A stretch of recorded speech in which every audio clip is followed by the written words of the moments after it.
belief that all are created equal, that lives matter irrespective of race, creed, or color.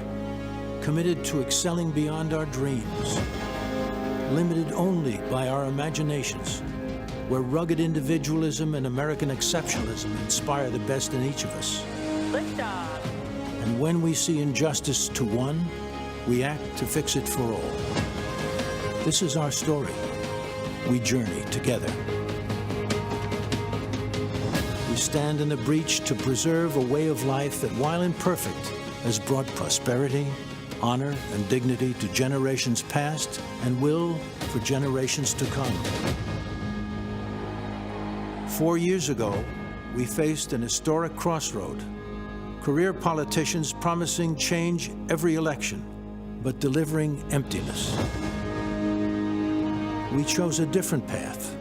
A man who is not a politician, a man who cares, a man who loves America and all Americans, a man who works tirelessly for you, even tonight during this nomination. The results? Jobs were created, embracing the undeniable greatness of diversity. Prosperity, safe communities, protecting and serving, caring for one another. Still, politicians spun their deceptions and obstructed progress, fanning the flames of lawlessness. We all know that it is easy to criticize. It takes a true leader to solve problems. COVID-19, while others criticized without solutions, President Trump's swift action saved lives. And as leading Democrats want to keep businesses closed down, our president is leading the way for a full economic recovery. We are America. Despite unpredictable events, we as Americans work together to overcome challenges, write our own stories. The legends for our posterity. America. Land of promise. Land of opportunity. Land of heroes. Land of greatness. Join us over the next 4 nights as we write the next chapter of our journey and share our vision as the greatest country with the greatest citizens that attain the greatest achievements.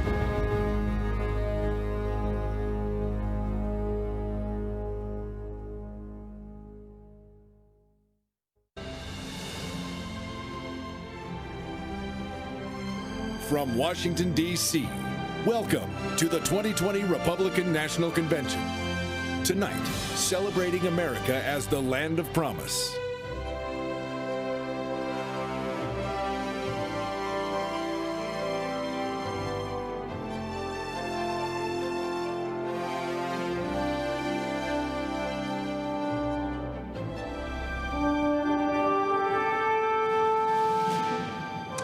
Let us pray, and pray we must, as grateful citizens of a country we boldly claim to be one nation under God. Pray we must, praising the Lord for a country where freedom of religion is so cherished, where both Republicans and Democrats begin their conventions, heads bowed in prayer. Pray we must, conscious of those suffering from COVID and those unwearied frontliners who care for them and all of us. Pray we must that all lives may be protected and respected in our troubled cities and the police who guard them, in tense world situations where our men and women in uniform keep the peace, for the innocent life of the baby in the womb, for our elders in nursing care and hospice, for our immigrants and refugees, those lives threatened by religious persecution throughout the world or by plague, hunger, drugs, human trafficking, or war. Pray we must in thanksgiving, dear God, for democracy, as we ask your hand, Almighty Father, upon this convention and the nominees of both parties, and his wisdom upon an electorate so eager to perform its duty of faithful citizenship.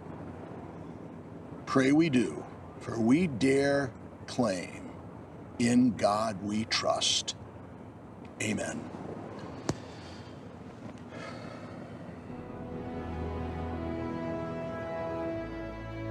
I pledge allegiance to the flag of the United States of America and to the republic for which it stands, one nation, under God, indivisible, with liberty and justice for all.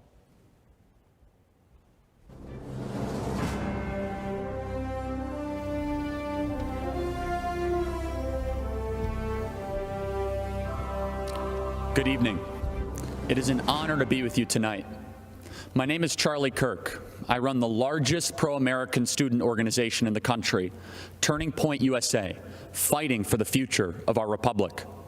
Speaking to you in my personal capacity tonight as a 26-year-old, I see the angst of young people as well as the challenges facing new parents. I am here tonight to tell you, to warn you, that this election is a decision between preserving America as we know it and eliminating everything that we love. For decades, ruling class leaders in both parties sold out our future to China, to faceless corporations, and to self-serving lobbyists. They did it to preserve their own power and enrich themselves, all while rigging the system to hold down the good, decent middle-class patriots striving to build a family and pursue a decent life. All of this changed dramatically in 2015 when a billionaire named Donald Trump put his own life of luxury on the line. From that moment he came down that famous escalator, he started a movement to reclaim our government from the rotten cartel of insiders that have been destroying our country. We may not have realized it at the time, but Trump is the bodyguard of Western civilization. Trump was elected to protect our families from the vengeful mob that seeks to destroy our way of life, our neighborhoods, schools, churches, and values. President Trump was elected to defend the American way of life. The American way of life means you follow the law, you work hard, you honor God, you raise your kids with strong values, and you work to create a civil society.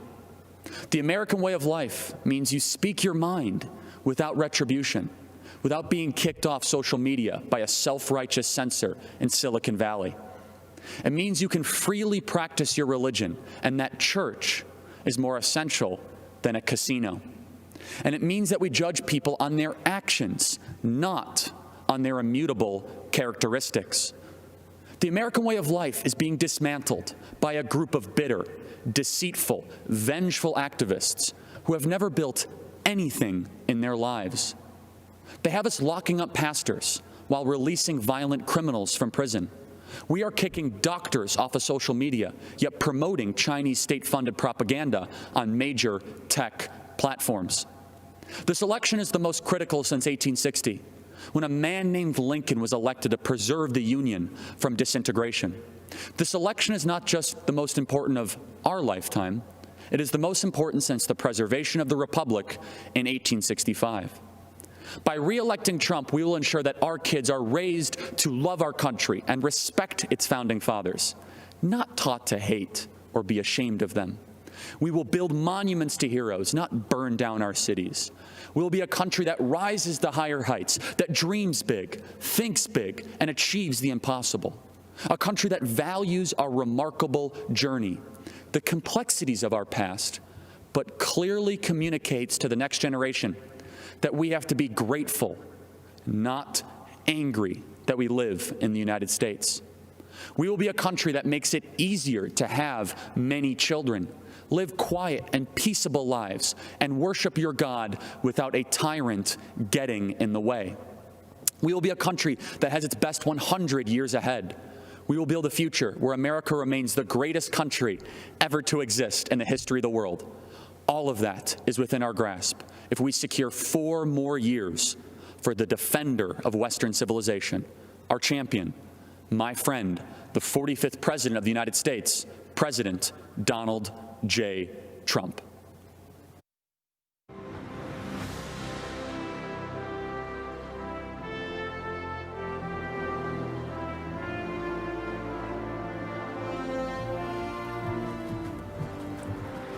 I'm Rebecca Friedrichs, a veteran California public school educator.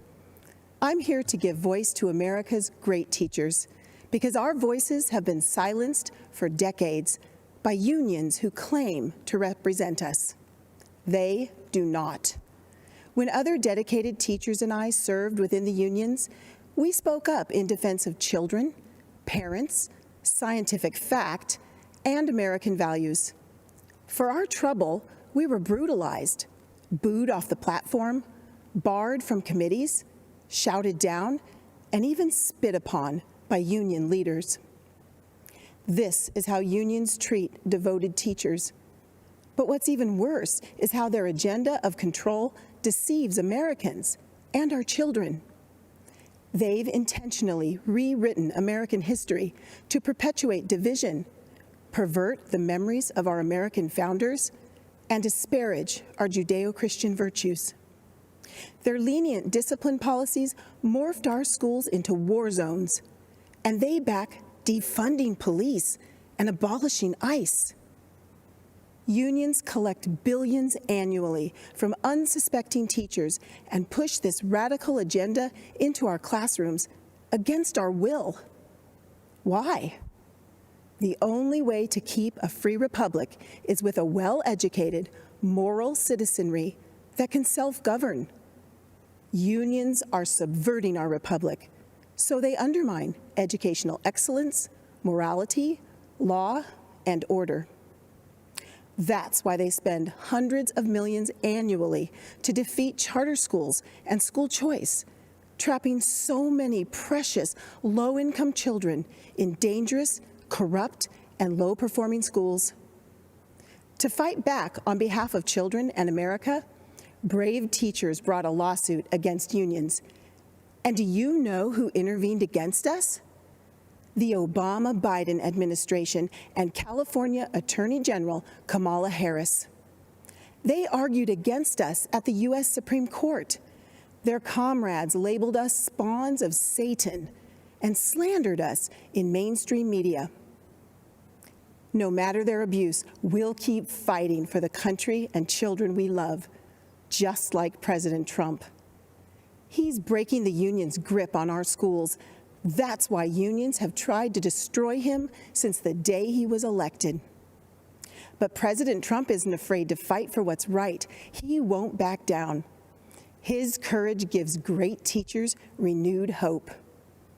He's even proposed education freedom scholarships to return control to parents, protect religious liberties, and empower kids to escape dangerous, low-performing schools. The Republican platform supports educational freedom. The Democrat Party does not. Democrats stand with deceptive teachers' unions who pick on loving teachers and little kids. President Trump stands with America's families, great teachers, and most importantly, our children. So America's great teachers, let's stand with President Trump in protection of the kids and country we love.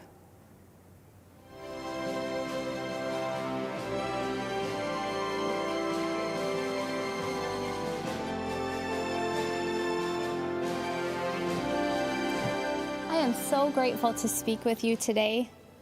My name is Tanya Weinreis. I am from Montana, where I live with my husband, my hero, a Marine and retired police officer. My husband and I own Mountain Mud Espresso. We are not some multinational corporation. Our success is not measured by stockholders, but by our neighbors, the people we see at church, and at jiu-jitsu school with our son. Mountain Mud Espresso is the American story.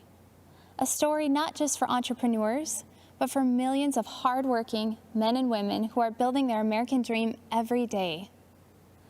A few months ago, like so many businesses, we got the crushing news a large event we were serving was canceled because of the virus. Our business was on the brink, threatened to be shut down from losses that were not our fault. I was scared. I thought of our 50 employees, the Mountain Mud family, and when I thought of their jobs, I thought of their rent being due, their kids, and I felt personally responsible. I'm not too proud to admit that I fell on my knees and prayed, "Lord, what do I do?" His words rang clear, "Keep on working, it will be okay." I had faith. And let me tell you, you have to have faith when your husband is a Marine and a police officer who was shot at on the job. And when you run a business, a little faith goes a long way. Faith in Jesus and faith in America. But I'm worried we have a generation of Americans who have been told that the American dream doesn't exist. That's a lie. I know because I live that dream. It's why I feel so strongly that we need a president who believes in the American dream like President Donald Trump, now more than ever. I am so thankful that my prayers for help were answered. My company was one of the first to receive a PPP loan, and praise God, it has been a lifesaver. Not only were we able to keep every single employee, but we've been hiring weekly ever since. I feel for local businesses across America who are under assault from shutdowns, from riots, and now facing the terrifying prospect of Joe Biden coming after everything we've built. I am so grateful we have leaders like President Trump standing up for local businesses like mine. Thank you, President Trump. It is exciting to be part of the great American comeback story.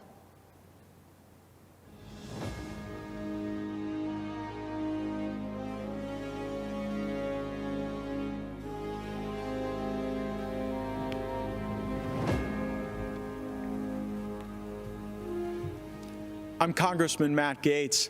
I'm speaking to you from an auditorium emptier than Joe Biden's daily schedule.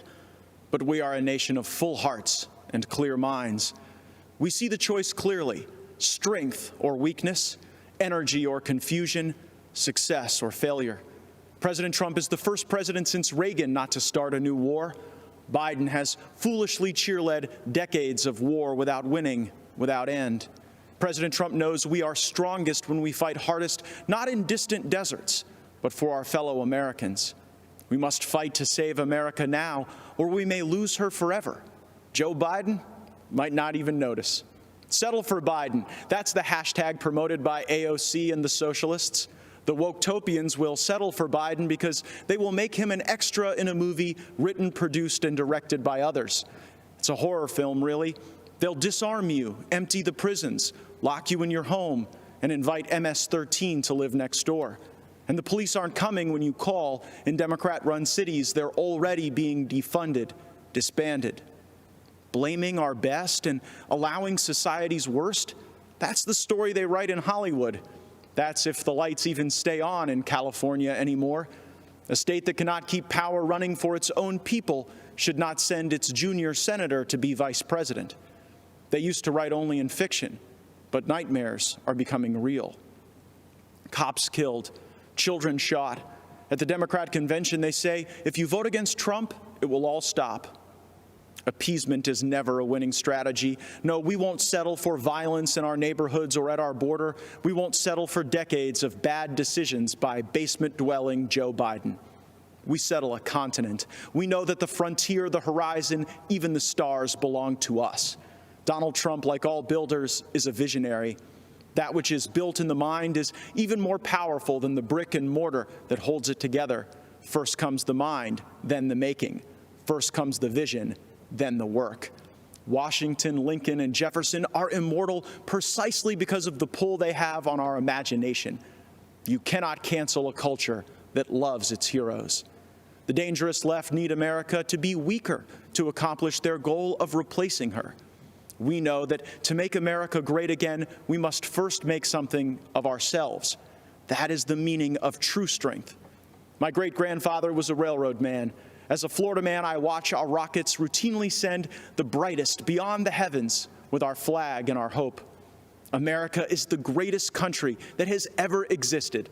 Don't let any celebrity, athlete, or politician tell you otherwise. President Trump sometimes raises his voice and a ruckus. He knows that's what it takes to raise an army of patriots who love America and will protect her. We must win this election if we cherish our country as much as we should, for there is no place to run, no refuge for freedom should we fail. America is not just an idea or a constitution. It is our home. We must protect our home with unbreakable made in America strength. strength I see every day in President Donald Trump. Thank you.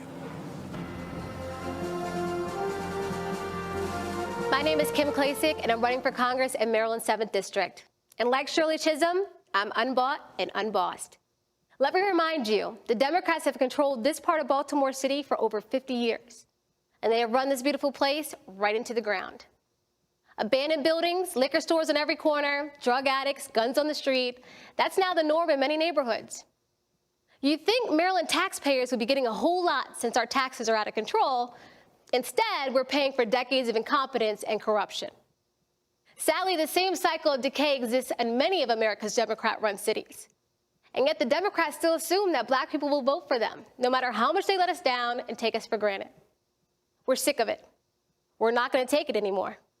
The days of blindly supporting the Democrats are coming to an end. In Baltimore, we have the highest number of Black Republicans in the entire country running for office this election cycle. Joe Biden believes we can't think for ourselves, that the color of someone's skin dictates their political views. We're not buying the lies anymore.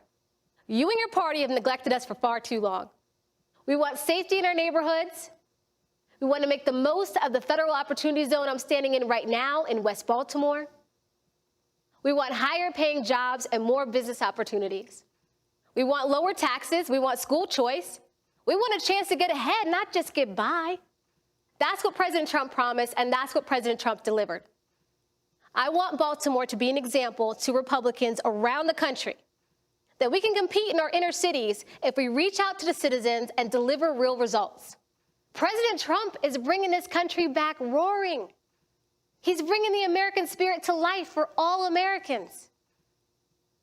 So I'm asking you to help President Trump complete this great American comeback. And then I'm asking you to help me start this great Baltimore comeback. Thank you, and God bless America.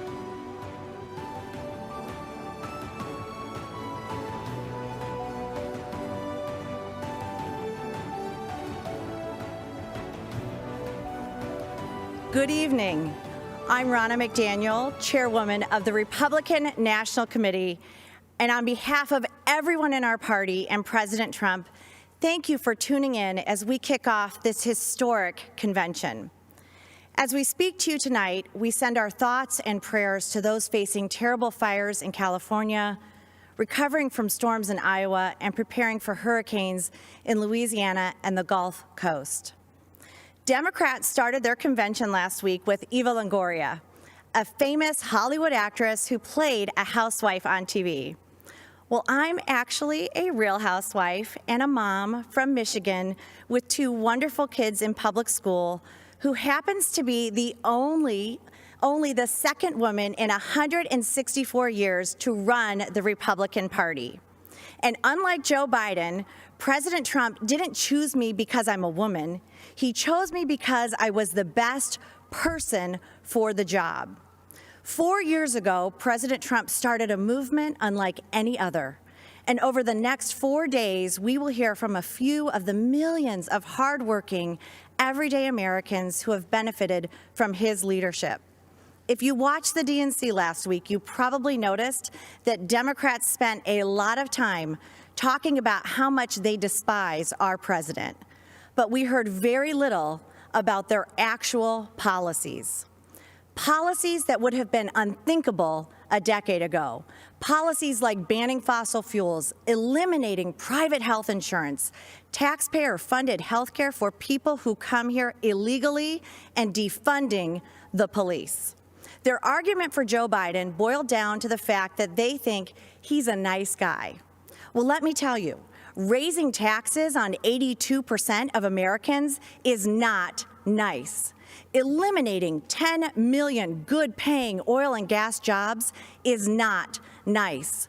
Policies that force jobs to flee our country or allow abortion up until the point of birth are not nice. The truth is, there's only one person who has empathized with everyday Americans and actually been fighting for them over the past 4 years, and that is President Donald Trump. In the nearly 4 years I've worked on behalf of President Trump, I've seen up close a man who has a deep love for family, a man who has reverence for the office of the presidency, a man with an incredible respect for law enforcement and our military. I've seen private moments where he comforts Americans in times of pain and sadness. Now, everyone knows he can be tough. He's tough when he takes on China, tough when he works to fix our unfair trade deals, tough when he fights to secure our borders. President Trump is always going to be tough when he is fighting for the American people, because nice guys like Joe cared more about countries like China and Iran than the United States of America. Tonight begins a new chapter in the great American story, a story that has inspired the world for generations. And when we re-elect President Trump this November, the best is yet to come. This election is the most important in our lifetime. Your vote counts more than ever. If you want to check your voting status, secure your ballot, or register to vote, text VOTE to 88022. Earlier today, President Trump and Vice President Pence came to North Carolina to thank our delegates for unanimously renominating them to a second term. Our official roll call and the business of our Republican convention was conducted today in Charlotte. We have created a short video to symbolize the excitement for President Trump across all 50 states and territories. Thank you for watching. God bless you, and God bless the United States of America.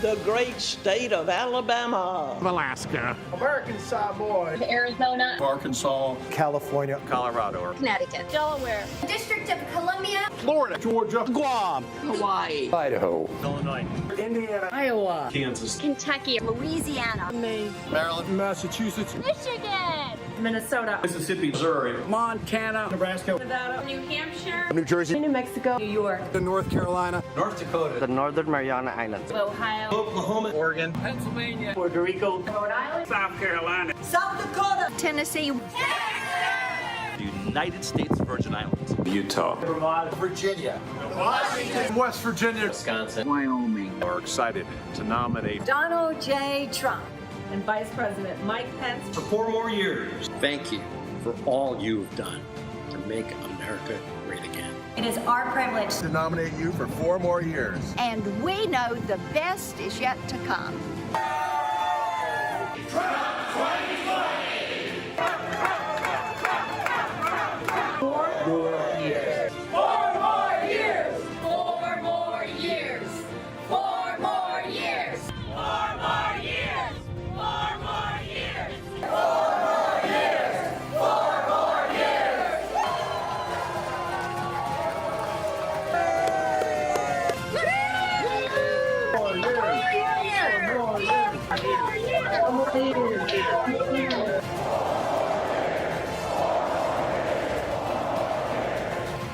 We will make America great again.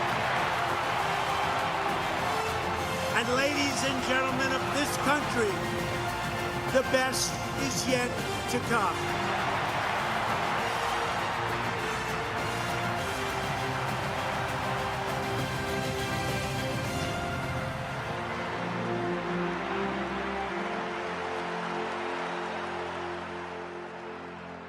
I didn't back down from my promises, and I've kept every single one. This current administration had made hope possible. We want this nation to continue to be the beacon of hope for the world. How many people said they're gonna leave America if Donald Trump was elected? They're all still here, and they're not going anywhere because we are in the land of the free. We will never, ever sign bad trade deals. America first again. America first. America's great USMCA trade bill. This is a big win for the United States of America. This is a great trade deal. We are going to lift the restrictions on the production of American energy. We will create millions of more jobs. Hope to me is the belief in a better tomorrow and creating a better future for our children. When I look in the eyes of my grandchildren, I want them to know that their papa was not silent. We will rescue kids from failing schools by helping their parents send them to a safe school of their choice. We will completely rebuild our depleted military. The countries that we are protecting at a massive cost to us will be asked to pay their fair share. We will take care of our great veterans like they have never been taken care of before. This guy saved me. Yeah. He saved me. Thanks to him, I'm here. To me, he's giving people hope, what he's doing for the poor people, what he's doing for everybody. We are going to appoint justices of the United States Supreme Court who will uphold our laws and our Constitution. Why supporting law enforcement is so important for keeping America great. As long as I'm president, I will never defund your police, that I promise you. It's time to deliver a victory for the American people. We are going to start winning again. It's called Promises Made, Promises Kept.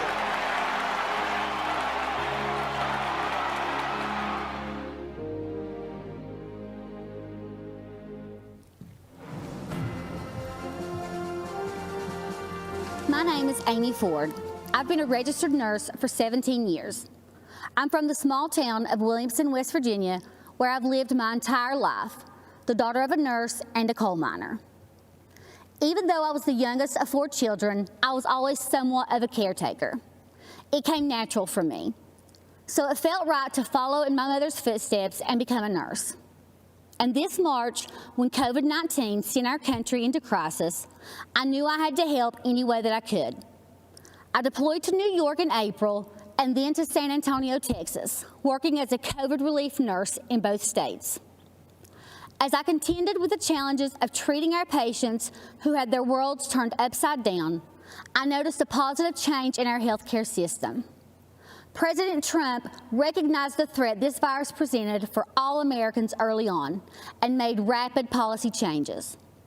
And as a result, telehealth services are now accessible to more than 71 million Americans, including 35 million children.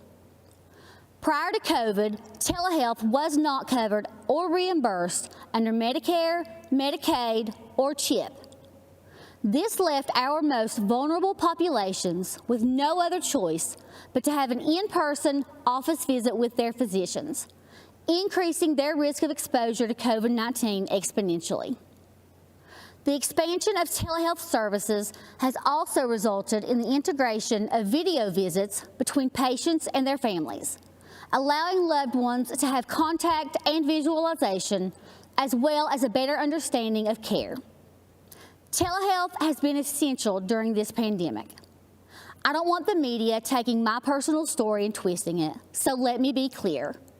As a healthcare professional, I can tell you without hesitation, Donald Trump's quick action and leadership saved thousands of lives during COVID-19.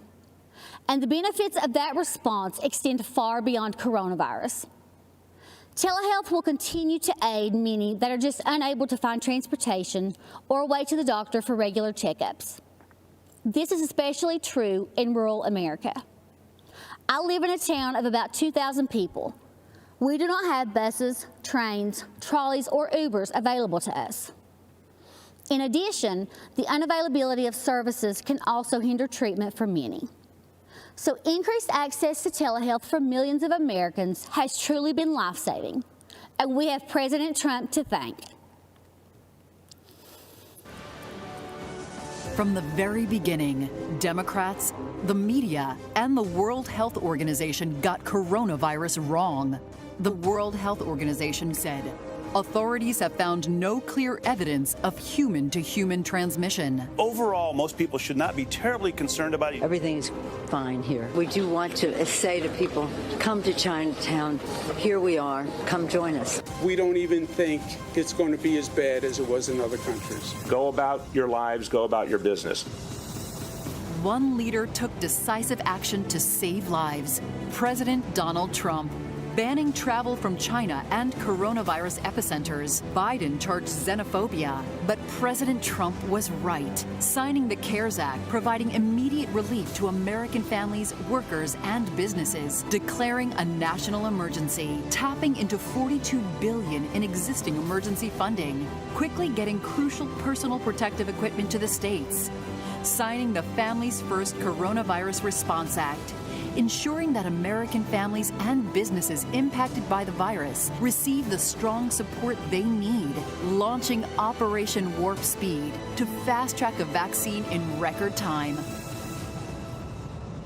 He said everything that I could have hoped for. Promise made, promise kept. He is ready, willing, and able to help. He has been responsive. He's done a lot of good things. What the federal government did was a phenomenal accomplishment. In our hour of need, you all literally are helping us in a big way. We were at the edge, and this is life or death stuff, and we're forever thankful for that. Soon, we will emerge safer, stronger, and greater than ever.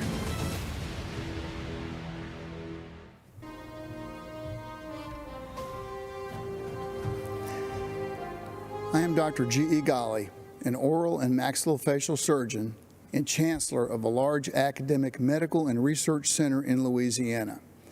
I feel uniquely positioned to share how President Trump's decisive leadership led to a rapid and efficient response to the coronavirus pandemic. I know this as a health professional and as someone who has recovered from COVID himself. The COVID-19 pandemic exploded into our great nation with an intensity unparalleled in history. But our medical investigation and drug development systems were not designed for a pandemic.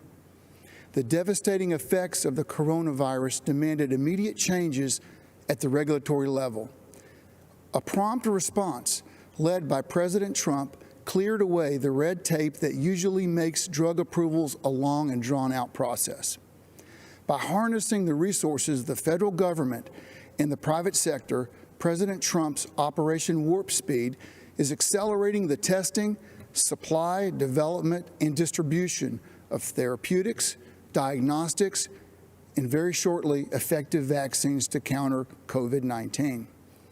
Let me give you 3 clear examples of how President Trump's leadership removed regulatory barriers so COVID patients could have faster access to effective therapies and diagnostics.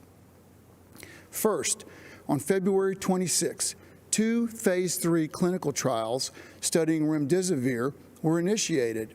Just 2 months later, the FDA approved remdesivir for emergency use to treat COVID-19. Normally, this is a 3 to 5 year process. The amazing speed with which this happened in a safe but efficient manner is unheard of. Second, the FDA granted expanded access to COVID-19 convalescent plasma. Within 24 hours of this approval, we were administering convalescent plasma and remdesivir to a critically ill patient, a former Army Ranger and physician. Had it not been for the rapid deployment of these medicines, this patient, who is my colleague and friend, would have surely died.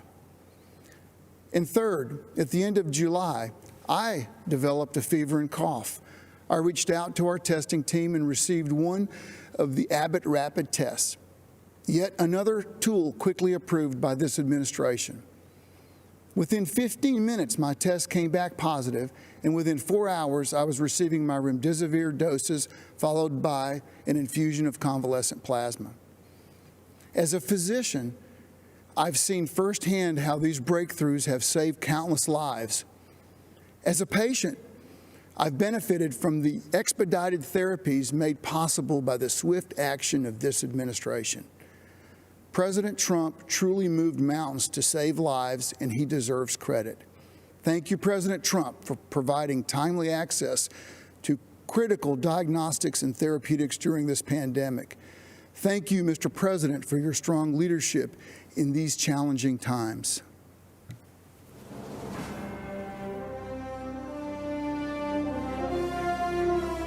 When the China virus invaded our country, we launched the greatest mobilization of American society since World War II.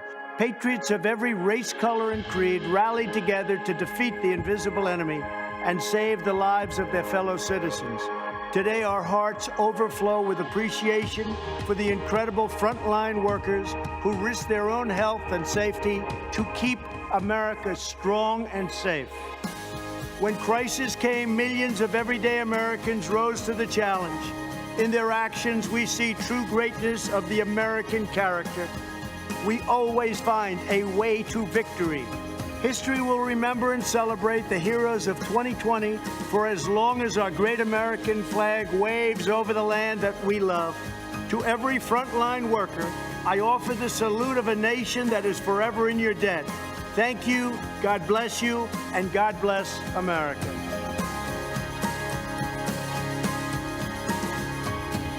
These are my friends. These are the incredible workers that helped us so much with the COVID.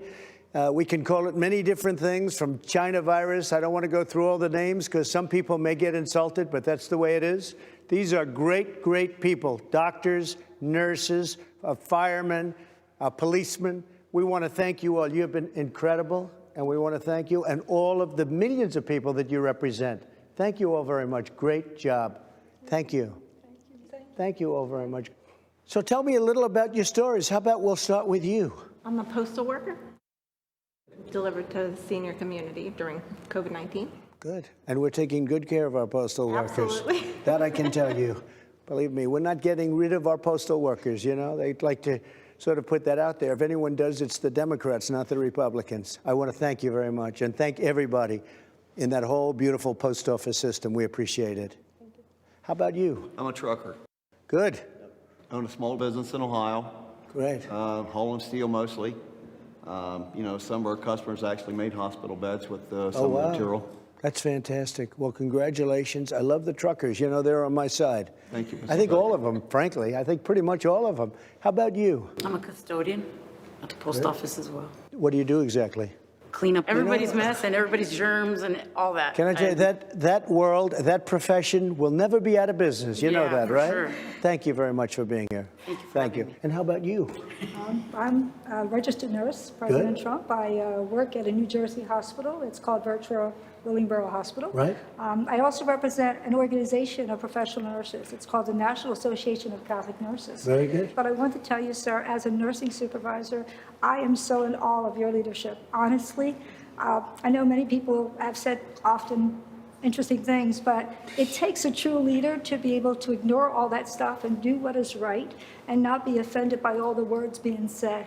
And you really do show that positive spirit to us. And as nurses, I appreciate that. But just as an individual, I'm grateful for that. Well, I'm for the nurses. I'm for the doctors. I'm for everybody. We just have to make this China virus go away, and it's happening. Please, go ahead. I'm also a nurse. I represent Genesis Healthcare, which is a skilled nursing facility company. I want to thank you and your administration for all the supplies and support and funding that you've given the skilled nursing units. Without that, we couldn't do as well as we have done. I spent some time in New Jersey. I live in West Virginia, went to New Jersey and did some work there, and we finally started to see things change and turn around. I appreciate what you said, because we have delivered billions of dollars of equipment that governors were supposed to give, and in many cases, they didn't get. So the federal government had to help them, and all of the people that did this incredible work, they never got credit for it. But you understand where it came from. Thank you very much. Thank you both. It's really nice. Please, go ahead. I'm a police officer in Englewood, Colorado, and I contracted COVID in late March and recovered. That means we don't have to be afraid of you at all, right? I'm good to Once go. you're recovered, you know, we have the whole thing with plasma happening. That means your blood is very valuable. You know that, right? Thank you very much. Great. Please. I'm a detention deputy at the Kern County Sheriff's Department out in California. Great. And I also contracted COVID end of March and recovered from that also. How long was your problem? I was sick about 10 days, really bad. I got everything besides a cough, but recovered. I was off work for a month and a half, and I work in our local county jails. Did they do anything specifically to help you recover? They gave me Z-Paks medication, cough syrup. Okay, and I won't even ask you about the hydroxychloroquine because it's a shame what they've done to that one, but I took it. I took the Z-Pak also, and zinc.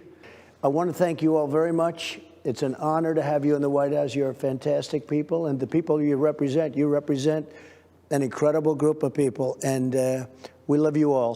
Thank you very much. Thank you very much. Appreciate it. Good evening. I'm Congressman Jim Jordan, representing the 4th District of Ohio. The Republican Party is the pro-America party. President Trump is the pro-America candidate. This election is about who can preserve the values, principles, and institutions that make America great. Don't believe me? Look at what's happening in American cities. Cities all run by Democrats. Crime, violence, and mob rule. Democrats refuse to denounce the mob, and their response to the chaos? Defund the police, defund Border Patrol, and defund our military. And while they're doing all this, they're also trying to take away your guns. Look at the positions they've taken in the past few months. Democrats won't let you go to church, but they'll let you protest. Democrats won't let you go to work, but they'll let you riot. And Democrats won't let you go to school, but they'll let you go loot. President Trump has fought against each of their crazy ideas. He's taken on the swamp, all of the swamp, the Democrats, the press, and the never-Trumpers. And when you take on the swamp fights back. They tried the Russia hoax, the Mueller investigation, and the fake impeachment. But in spite of this unbelievable opposition, this president has done what he said he would do. Taxes cut, regulations reduced, economy growing, lowest unemployment in 50 years, out of the Iran deal, embassy in Jerusalem, hostages home from North Korea, a new USMCA agreement, and of course he's building the wall and rebuilding our economy as we speak. I love the president's intensity and his willingness to fight every day in Washington for our families. But what I also appreciate about the president is something most Americans never get to see, how much he truly cares about people. Our family has seen it. 2 years ago, our nephew Eli was killed in a car accident. He lived a mile up the road from us, grew up wrestling and training with our boys, was a high school state champion, varsity athlete for the University of Wisconsin. It was a Saturday morning, 3 days after the accident. I walked to the car to head up to Eli's parents' home when the president called. We talked about a few issues, and then he asked how the family was doing. I said, "They're doing okay, Mr. President, but it's tough." The president said, "Yeah, losing a loved one is always difficult, and it's really tough when they're so young." I then said, "Mr. President, I'm actually walking into their house right now. Obviously, they don't know that I'm talking to you, but if you'd be willing to say hello to Eli's dad, you'd make a terrible day a little less terrible." "What's his name?" the president asked. I walked through the door and said, "Todd, the president wants to talk to you." For the next 5 minutes, family and friends sat in complete silence as the president of the United States took time to talk to a dad who was hurting. That's the president I've gotten to know the last 4 years. The president who shared private moments like this with soldiers, victims of violent crime, and people who've had businesses destroyed by the mob.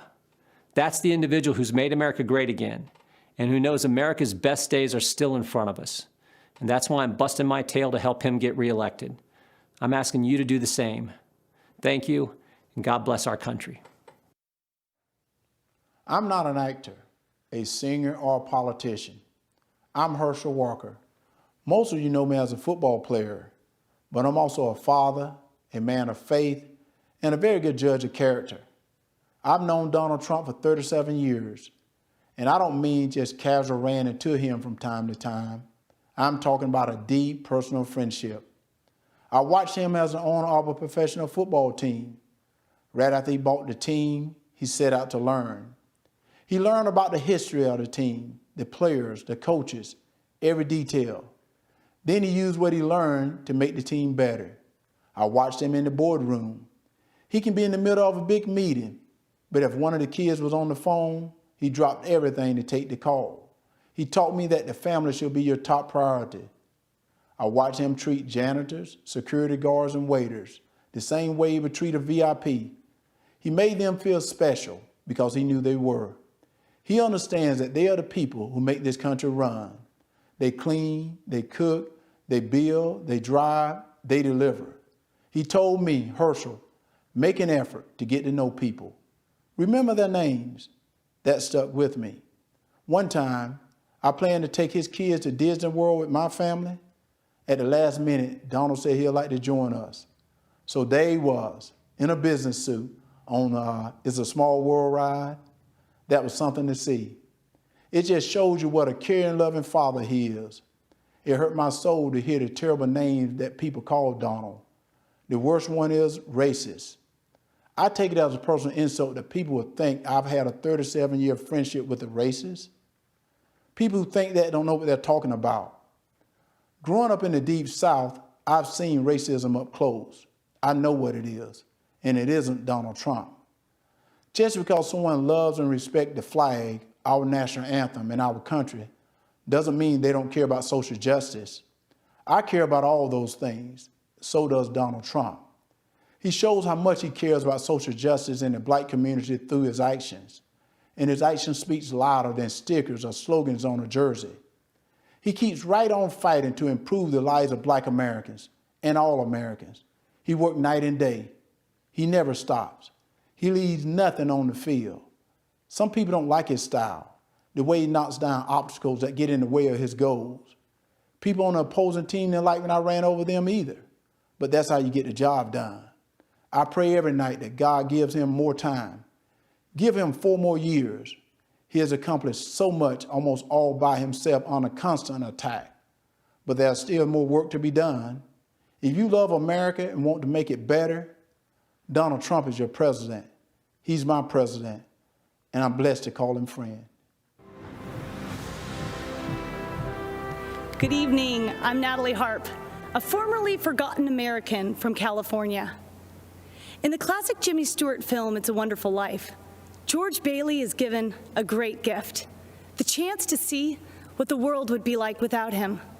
Tonight, Mr. President, we'd like to give you that same gift, because without you, we'd all be living in Pottersville, sold out to a crooked Mr., or I should say, a crooked Mrs. Potter, with no hope of escape except death itself. I should know, because I wouldn't be alive today if it wasn't for you. About 5 years ago, I was the victim of a notoriously deadly medical error. I survived, but only to be diagnosed with a rare and terminal bone cancer. You know, the Democrats love to talk about healthcare being a human right. But a right to what? Well, I'll tell you. To them, it's a right to marijuana, opioids, and the right to die with dignity, a politically correct way of saying assisted suicide. I was told I was a burden to my family and to my country, and that by choosing to die early, I'd actually be saving the lives of others by preserving resources for them, rather than wasting them on a lost cause like myself. And when I failed the chemotherapies that were on the market, no one wanted me in their clinical trials. I'd make them look bad. They didn't give me the right to try experimental treatments, Mr. President. You did. And without you, I'd have died waiting for them to be approved. Now with the coronavirus, everyone knows what that feels like to be waiting for a cure. But we've only been waiting a few months. Just imagine what 2020 would have looked like, fighting for your life, without Donald Trump fighting for it too. In January, there would have been no China travel ban. Millions would have died. Millions more would have been infected, for there'd be no record levels of testing, no right to try treatments, no fast track for a vaccine, nor Operation Warp Speed ready to deliver it. And without Donald Trump as our patient advocate for the past 4 years, well, the opioid epidemic would have stolen even more lives from even more families. Kidney patients would have no future except dying on wait lists, for there'd be no initiative to increase donations. There'd still be no accountability at the VA, and our brave veterans would still be suffering long wait times with no choice nor access to faster care. Insulin and other drug prices would have continued to rise, while a record number of generic drugs would still be stuck in the pipeline. There'd be no price transparency. We wouldn't have health plans up to 60% cheaper than Obamacare, and we'd still be stuck with that infamous individual mandate. And God forbid what the next 4 years would look like. For in Joe Biden's America, China would control our drug production. We'd be one step closer to government-run health care. We wouldn't just be unable to keep our doctors, we'd be lucky if we could see any doctor. And even then, some of us would be denied care. For in socialized medicine, you don't beat the odds, you become the odds. And I would lose my right to try, just like Charlie Gard, that terminally ill British baby whose government-run healthcare system decided it was too expensive and too cruel to keep him alive. You see, Mr. President, you've done so much more than your promises made and promises kept. For numbers only tell part of the story. We are the rest of it. Facts with faces of Americans who would still be forgotten if you and our favorite First Lady hadn't given up your own wonderful life so we could have the chance at one. George Bailey's father was right. All you can take with you is that which you've given away. And Mr. President, that makes you the richest man in the world, for you have used your strength to make America strong again. Sacrificed the life you built to make America proud again. And you risked everything to make America safe again. It's a wonderful life. You made America great again. And on November 3rd, we are going to keep America great.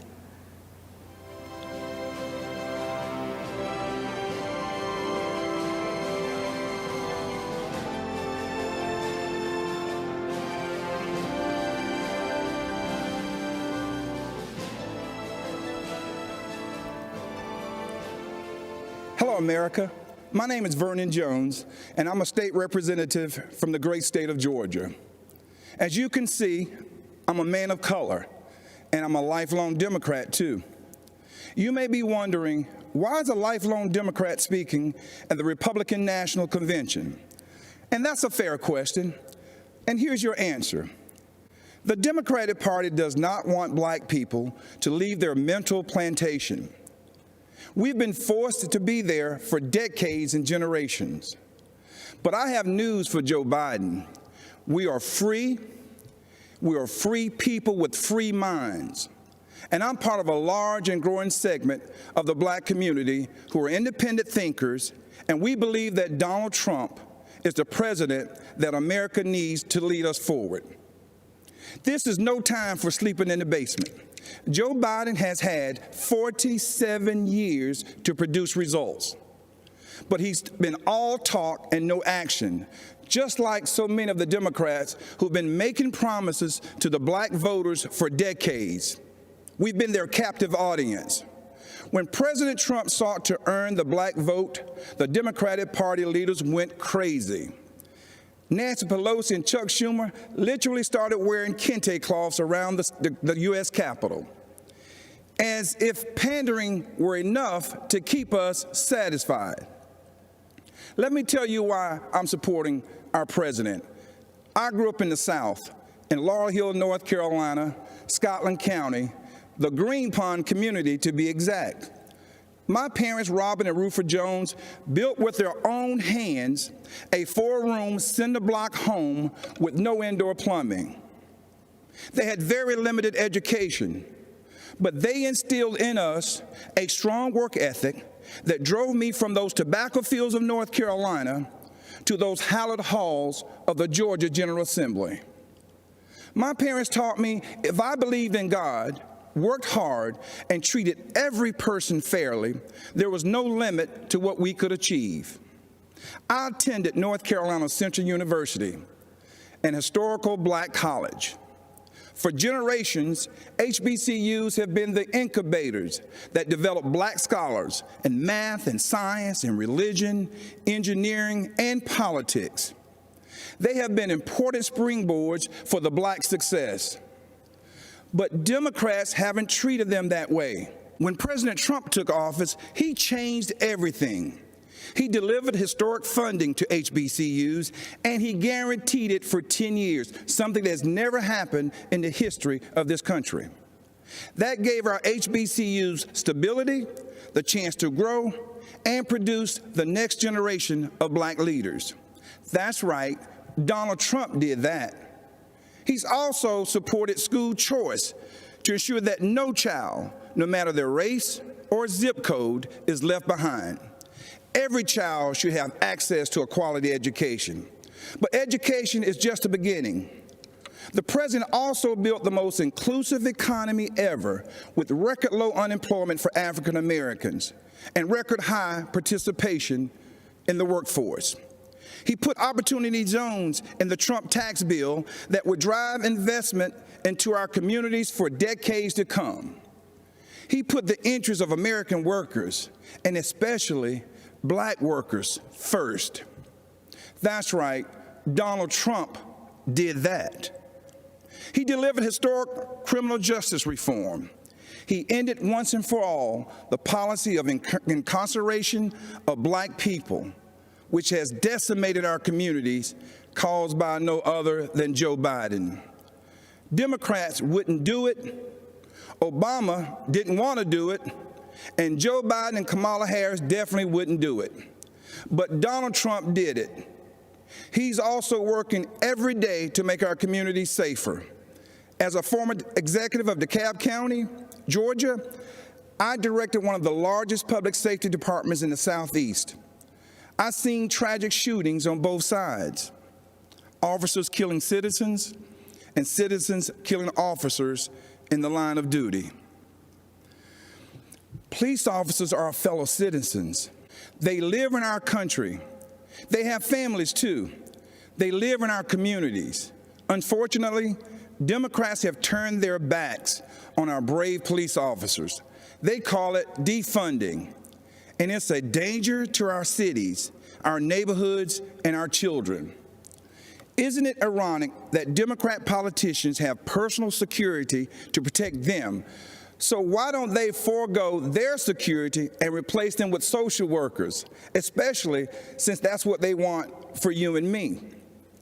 Our police need more funding, not less, for frequent psychological examinations, for non-lethal remote restraint technology, and for more de-escalation and use of force training.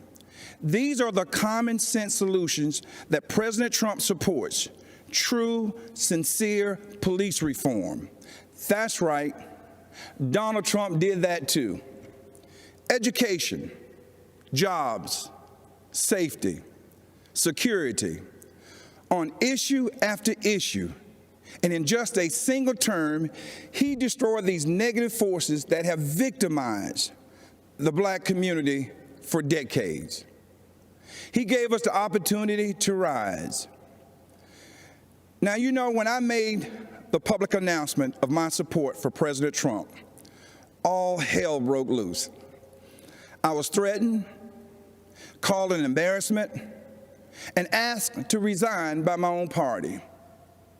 Unfortunately, that's consistent with the Democratic Party and how they view independent thinking black men and women.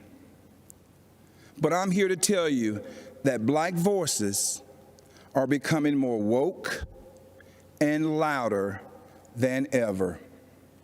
The Democratic Party has become infected with a pandemic of intolerance, bigotry, socialism, anti-law enforcement bias, and a dangerous tolerance for people who attack others, destroy their property, and terrorize our own communities. That's what this election is all about. And that's why right now, more than ever before, America needs Donald Trump in the Oval Office for another 4 years. God bless you, and vote Donald J. Trump. Thank you.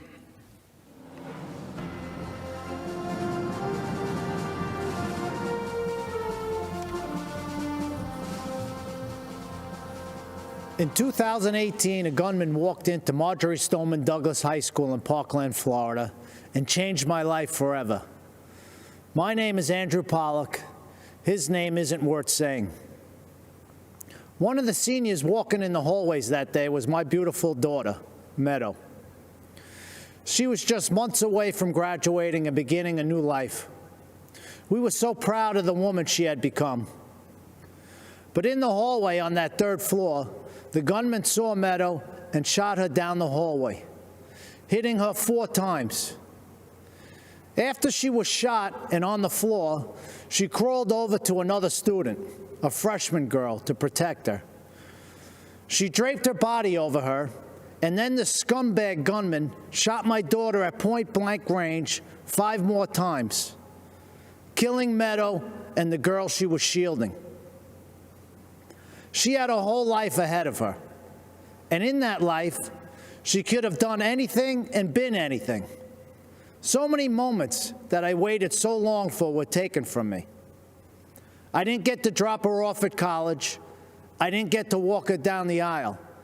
But every moment was taken from her, and for what? I never wanted this to become a political spectacle, but it did. I never wanted to meet the president like this, but I did. I was invited to the White House. The truth is, I had just buried my daughter that week. I really wasn't interested in public events like a tour or a photo op. I was interested in answers and solutions. So if the president wanted to meet me personally, I said I'd go. They said, of course, that was his plan. At the White House, my family and I sat with the president in the Oval Office and told him about Meadow. I told him what we knew.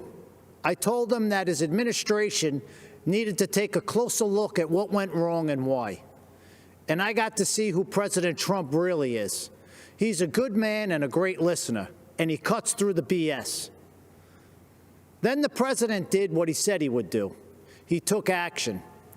He formed a school safety commission that issued dozens of recommendations to make schools safer. But I'll bet you never heard about that. Instead, the media turned my daughter's murder into a coordinated attack on President Trump, Republicans, and our Second Amendment. In fact, when President Trump asked me and other parents of children that were murdered in school shootings to join him as he announced the commission's findings, the media's first question wasn't about protecting kids. Shockingly, they asked about the government shutdown. President Trump turned to me appalled and said, "Andy, can you believe these people? We're trying to talk about school safety, and this is what they do." But I could believe it. After my daughter's murder, the media didn't seem interested in the facts, so I found them myself. I learned that gun control laws didn't fail my daughter. People did. The gunman had threatened to kill his classmates before.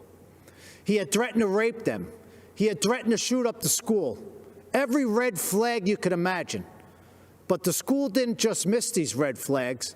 They knowingly ignored them. Far-left Democrats in our school district made this shooting possible because they implemented something they called restorative justice. This policy, which really just blames teachers for students' failures, puts kids and teachers at risk and makes shootings more likely. But it was billed as a pioneering approach to discipline and safety. I was just fine with the old approach to discipline and safety. It was called discipline and safety. But the Obama-Biden administration took Parkland's bad policies and forced them into schools across America. When President Trump rescinded Obama's guidance on restorative justice policies, he put an end to that. And that meant the world to me. It's hard to tell how much Mr. Biden understands about what happened at Parkland. Mr. Biden has campaigned on bringing back restorative justice as part of his unity platform with Bernie Sanders and has pledged to implement it in school districts across America. But he doesn't even seem to know when the shooting happened. He said that he was vice president when it happened, but he wasn't. Mr. Biden may not know when my daughter was murdered, but I do. February 14, 2018. Mr. Biden may not know that these policies make shootings more likely, but I do.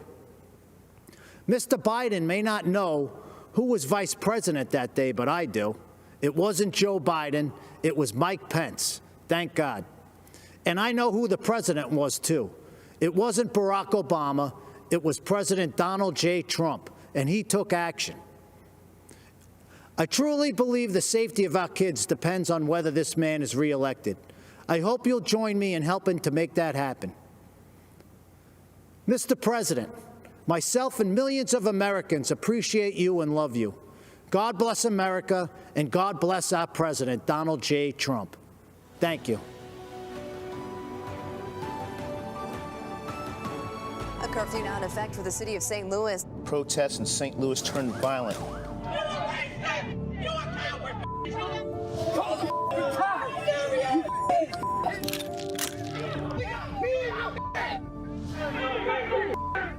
Mark McCloskey says he and his family have been threatened with violence.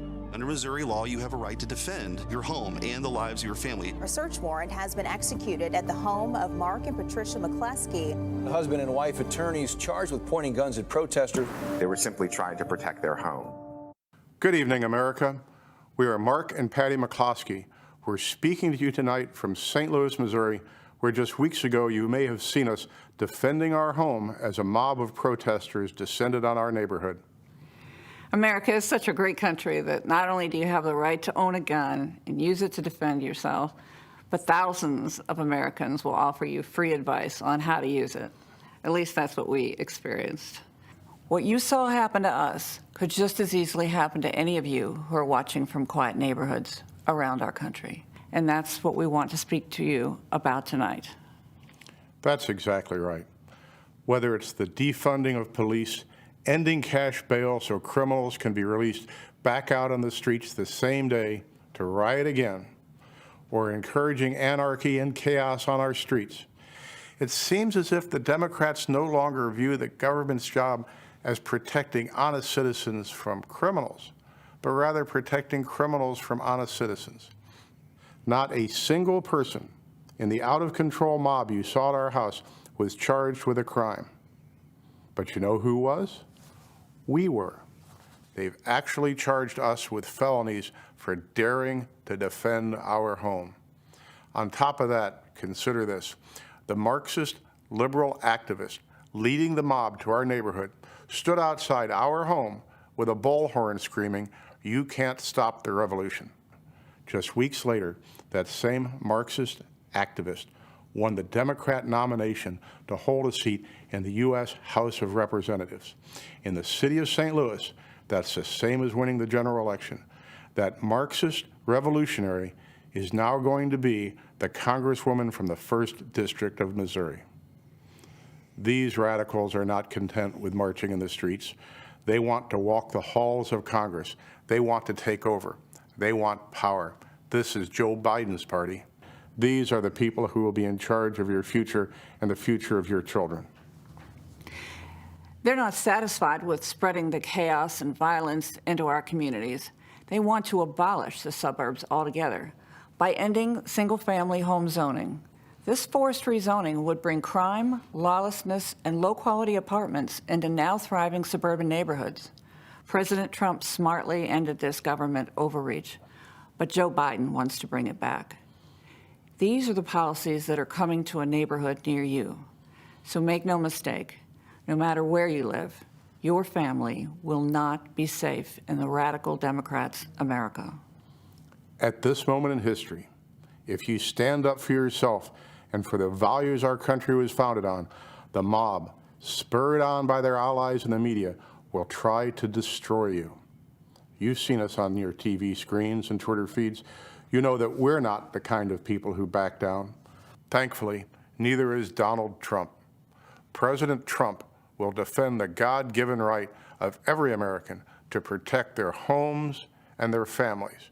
But more than that, Trump's vision for America is a country where you have an opportunity to work hard and build the life you dream of with a job you love, with your children being educated in great schools, in a community where your family can play in the backyard without fear, worship in a church without shame, and express your beliefs without retribution. Trump brought us the greatest economy our country had ever seen. The Democrats have brought us nothing but destruction. When we don't have basic safety and security in our communities, we'll never be free to build a brighter future for ourselves, for our children, or for our country.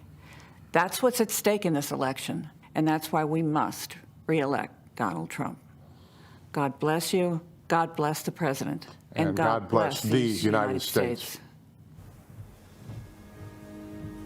Prosecutor, a Latina and a proud American.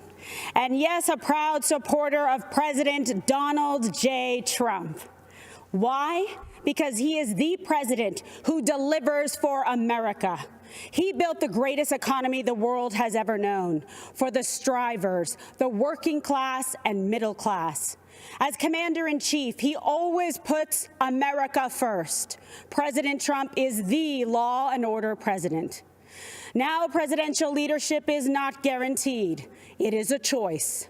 Biden, Harris, and the rest of the socialists will fundamentally change this nation. They want open borders, closed schools, dangerous amnesty, and will selfishly send your jobs back to China while they get rich. They will defund, dismantle, and destroy America's law enforcement. When you are in trouble and need police, don't count on the Democrats. As a first-generation American, I know how dangerous their socialist agenda is. My mother, Mercedes, was a special education teacher from Aguadilla, Puerto Rico. My father, also an immigrant, came to this nation in pursuit of the American dream. Now, I consider it my duty to fight to protect that dream. Rioters must not be allowed to destroy our cities. Human sex drug traffickers should not be allowed to cross our border. The same socialist policies which destroyed places like Cuba and Venezuela must not take root in our cities and our schools. If you want to see the socialist Biden-Harris future for our country, just take a look at California. It is a place of immense wealth, immeasurable innovation, and immaculate environment. And the Democrats turned it into a land of discarded heroin needles in parks, riots in streets, and blackouts in homes. In President Trump's America, we light things up. We don't dim them down. We build things up. We don't burn them down. We kneel in prayer, and we stand for our flag. This election is a battle for the soul of America. Your choice is clear. Do you support the cancel culture, the cosmopolitan elites of Nancy Pelosi, Chuck Schumer, and Joe Biden, who blame America first? Do you think America is to blame? Or do you believe in American greatness? Believe in yourself, in President Trump, in individual and personal responsibility. They want to destroy this country and everything that we have fought for and hold dear. They want to steal your liberty, your freedom. They want to control what you see and think and believe so that they can control how you live. They want to enslave you to the weak, dependent, liberal, victim ideology to the point that you will not recognize this country or yourself. From the beginning, when President Trump spoke about making America great again, he was speaking about that shining city on a hill and restoring the beacon of light that once shined so bright.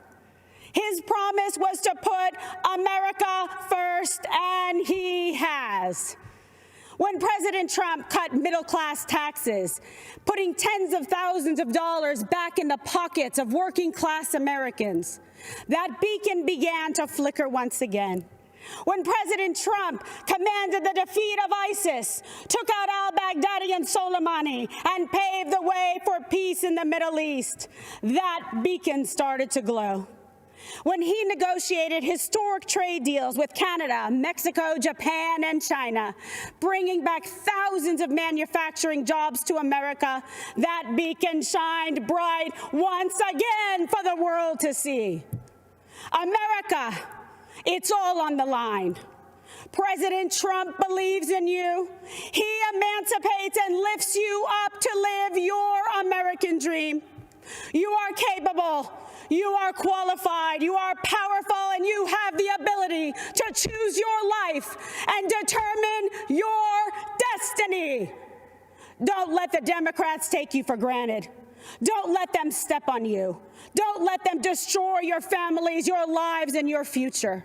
Don't let them kill future generations because they told you and brainwashed you and fed you lies that you weren't good enough. Like my parents, you can achieve your American dream. You can be that shining example to the world.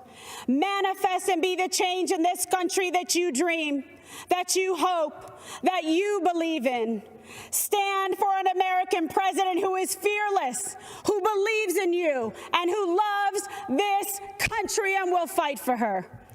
President Trump is the leader who will rebuild the promise of America and ensure that every citizen can realize their American dream.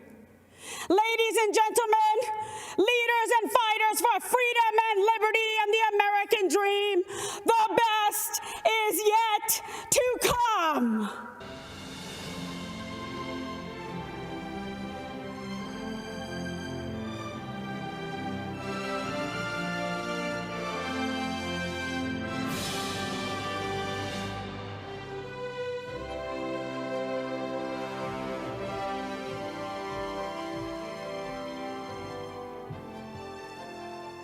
I'm Congressman Steve Scalise.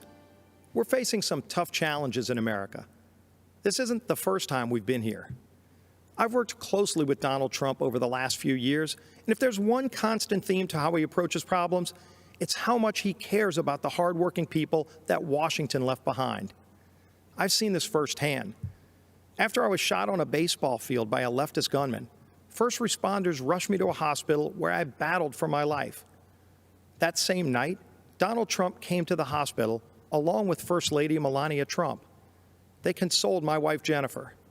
They were there for my family in my darkest hours. Donald Trump would call to check on me throughout the following weeks, just to see how I was doing. That's the kind of person he is. That's the side of Donald Trump that the media will never show you. Look, there's a lot at stake. This is an election between a party that wants to burn down the foundations of our country to the ground and a party that wants to rebuild and protect our great nation. The left wants to defund the police. This is personal to me. I wouldn't be here without the bravery and heroism of the men and women in law enforcement who saved my life. President Trump stands with those brave men and women. Joe Biden has embraced the left's insane mission to defund them. There won't be an America to leave to our children and grandchildren without those brave law enforcement officers and first responders. Joe Biden's made a career in Washington for 47 years, promising things he's never delivered. In just 3 short years, President Trump has delivered huge wins for American families. While Joe Biden made hollow promises when he chaired the Senate Judiciary Committee, Donald Trump took action and delivered criminal justice reform.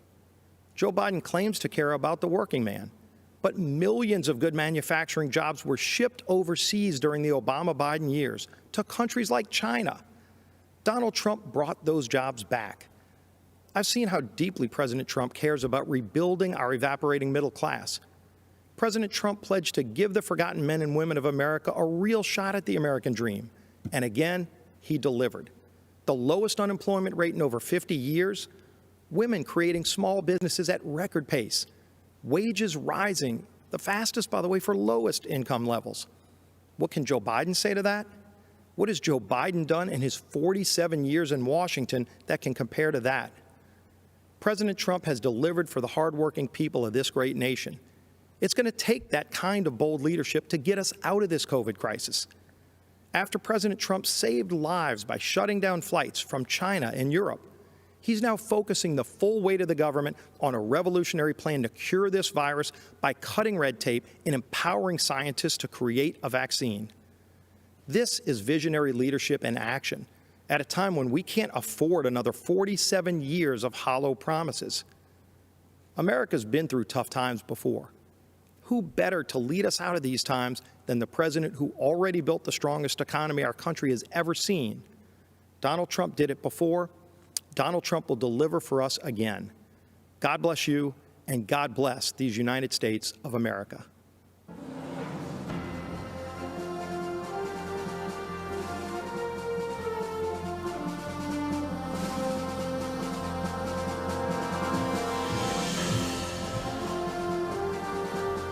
I'm Sean Parnell, and it is an honor to be here. In 2006, The Army sent me to Afghanistan as a young platoon leader, placed in command of Americans from every corner of our planet. Our platoon reflected the diversity of our nation, every race, creed, and religion. Despite those differences, we were bound together as brothers from the same American family. On June 10, 2006, our platoon was attacked just after dawn. Outnumbered 10-1, we endured mortar and machine gun fire as hundreds of Taliban charged us from 3 sides. We had 24 men that day. Wave after wave of Taliban advanced up the hill. I was wounded 3 times in the fighting. Nearly all of my platoon was wounded within the first minute, but the enemy kept coming. We fought to our last rounds of ammunition, and when it was over, we held the hill. In the face of death, I saw ordinary Americans become heroes.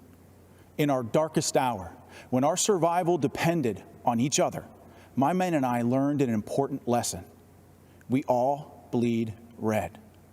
Our differences did not define us. United, we were unbeatable. After 485 days of combat, I came home eager to enjoy the freedoms I risked my life to defend.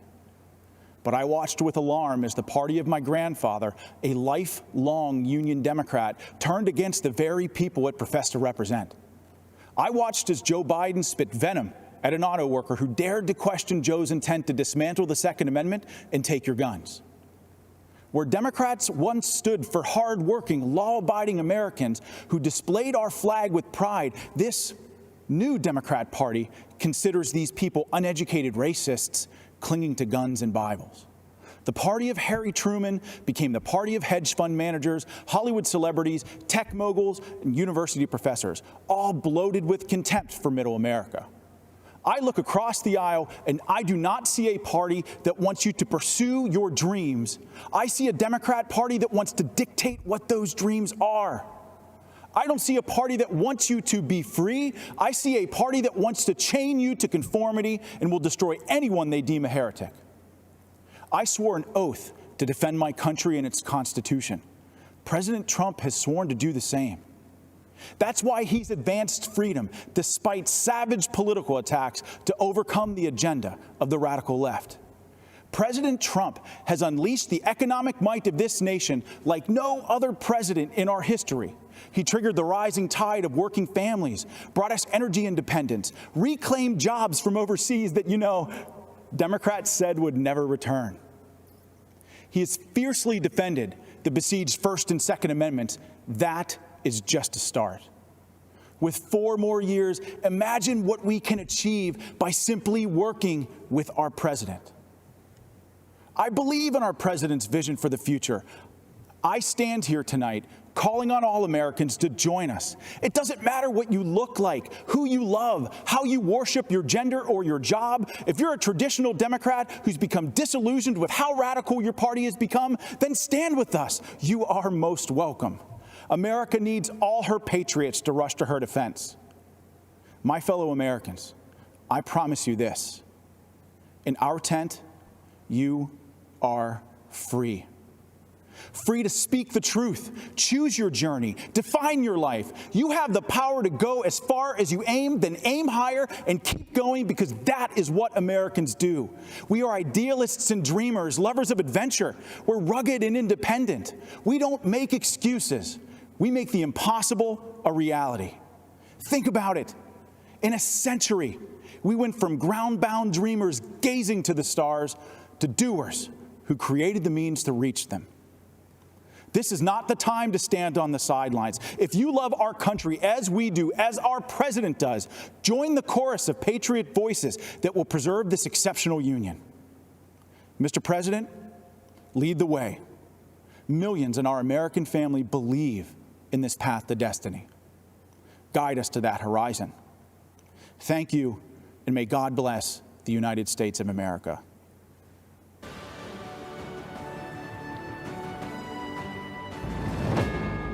We come together to imagine a future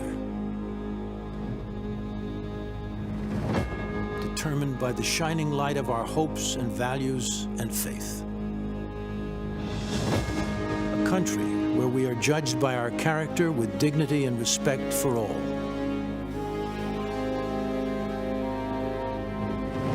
belief that all are created equal, that lives matter irrespective of race, creed, or color. Committed to excelling beyond our dreams. 4 years ago, we faced an historic crossroad. Career politicians promising change every election, but delivering emptiness. We chose a different path. A man who is not a politician, a man who cares, a man who works tirelessly for you. Still, politicians spun their deceptions and obstructed progress, fanning the flames of lawlessness.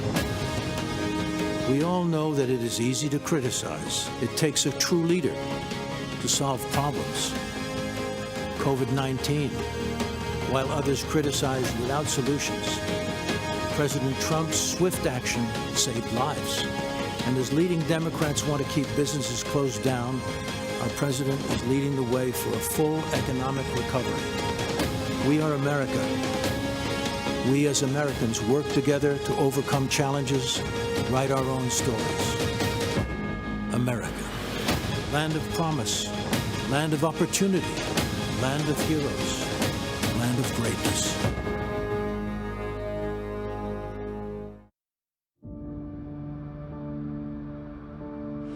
I thought I had been forgotten. I nearly gave up hope. I was so afraid. I believed I would die here.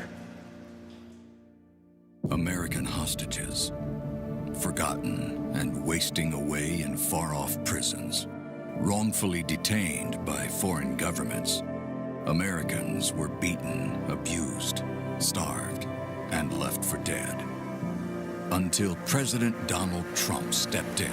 The 3 American hostages finally back on U.S. soil after being held captive in North Korea. We're following some breaking news in Turkey where an American pastor, Andrew Brunson, has been released. An American jailed in Egypt is back in the U.S. this morning after an intervention by the Trump administration. A tough and skilled negotiator, President Trump successfully won the release of detainees and prisoners, among the most of any president in American history.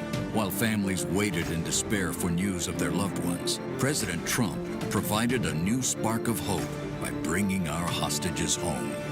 We have Danny Birch back home, where he should be. He was in Yemen in a very horrible situation. Yesterday, the United States government secured the release of Caitlin Coleman, Joshua Boyle, and their 3 children. Today, we are bringing home another American citizen. We just had news that Turkey released a prisoner that we were trying to get to the United States. Under this administration, America has not and will not turn its back on our people. President Trump will bring them home.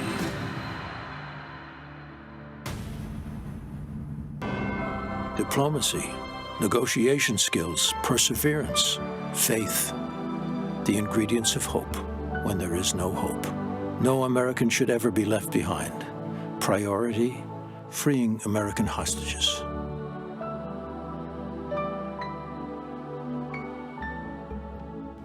We have 6 incredible people who were held hostage by various countries, and I'm very pleased to let everybody know that we brought back over 50 hostages from 22 different countries. We worked very hard on it, Ambassador O'Brien and others, and I will tell you, we're very proud of the job we did. But I'd like to ask maybe Pastor Brunson to say a few words, so we can go through and just give us a little history of what happened and how is life treating you. I was held in Turkey for 2 years, and you took unprecedented steps, actually, to secure my release, and your administration really fought for me. And I think if you hadn't done that, I may still be in Turkey. So I'm very grateful. 28 years, right? They had you there they had you scheduled for a long time, Andrew. Yes. We had to get you back. And I have to say that, to me, President Erdogan was very good. And I know they had you scheduled for a long time, and you were a very innocent person. And he ultimately, after we had a few conversations, he agreed. So we appreciate that, and we appreciate the people of Turkey. And you still appreciate the people of Turkey, I understand, right? We love the Turkish people. We still That's great. It's great to have you back, Andrew. Thank you. Please. Mr. President, thank you for having me. Thank My you. name's Sam Goodwin. I'm from St. Louis, Missouri. I was held in Syria for 63 days, and I think I speak for my fellow former hostages and detainees here when I say I'm as grateful as I've ever been for anything to be home safely. And thank you for the invitation and opportunity to be here. Particularly, Ambassador O'Brien was incredibly supportive and helpful to my family, and can't say enough nice things about him. Thank you for promoting him. Good. And just really happy to be here, so thank you. We got you back. You got me back, yeah. We got you all back, and we have some more that we're working on right now to get back that we better do. Please, go ahead. My name is Michael White, Mr. President. I do, once again, it's an honor to be here, honor to meet you in person. Basically, what had happened with me is I traveled over to the country of Iran. It turned out it was a major trap, and I was apprehended there. I went through a lot in their injustice system, in the Iranian justice system. Iran is an oppressive, extortionist, terrorist regime. You know what I'm talking about. But what you did, sir, is you were able to get me out of that prison in record time. It was amazing. Thank you very much. Well, thank you. Really The appreciate honor's it. all mine. Please. Yeah, my name's Josh Holt. This is my wife, Tammy. Yes. We were held hostage in Venezuela for 2 years. I know very well. And you helped us get out. Senator Hatch worked with you very well on that as well. And it was a great honor to be able to meet you right when we got back. And I remember a lot of people asking me, what was it like meeting President Trump? And I just say I was blown away. I just gotten released after 2 years. Then I'm shaking the hand of the president in the Oval Office. So I don't really remember a whole lot of it. So it's nice to meet you again. And it's been great. It's been great to be back, helping people through situations that they've gone through. And now we have started our family. Well, the great people of Utah really wanted me to do something about the two of you, and we were able to do it. And a little bit of a miracle, I think, frankly. It was. Because that was a very hostile period. And we appreciate everybody working so hard with us, but we were able to get you both back. And are you living in Utah now, I hope? We're still living in Utah. That's good. We'll say hello to the folks in Utah because they're great people. Thank you very much. Congratulations. Thank you. Please. I'm Brian Aaron. Spent an unexpected trip there in India. I was not going to India. I was going through India to Nepal, where I've been working for the last 18 years. But on behalf of my family and myself, thank you, President Trump, for getting us out and getting us home. The darkest moment of our whole time together, your letter to my wife came. And it really gave her the hope and the peace. And that's great. From that time forward, as more people got involved, especially the ambassador there in India, things became more peaceful, and the hope was there for the last 4 months that we really would get to come home, because they had planned on keeping me for 3 to 5 years. The original charge thing was 3 to 5 years, right. And that was cleared, and then they came up with new charges to do a 7-year term. Well, India responded very well to my request. Good. So we appreciate that. And I appreciate everything y'all did. Thank you all for being with us. We have a few more people we want to get back, and we will get them back, and they'll be back very soon. Thank you very much. Appreciate it. Great stories.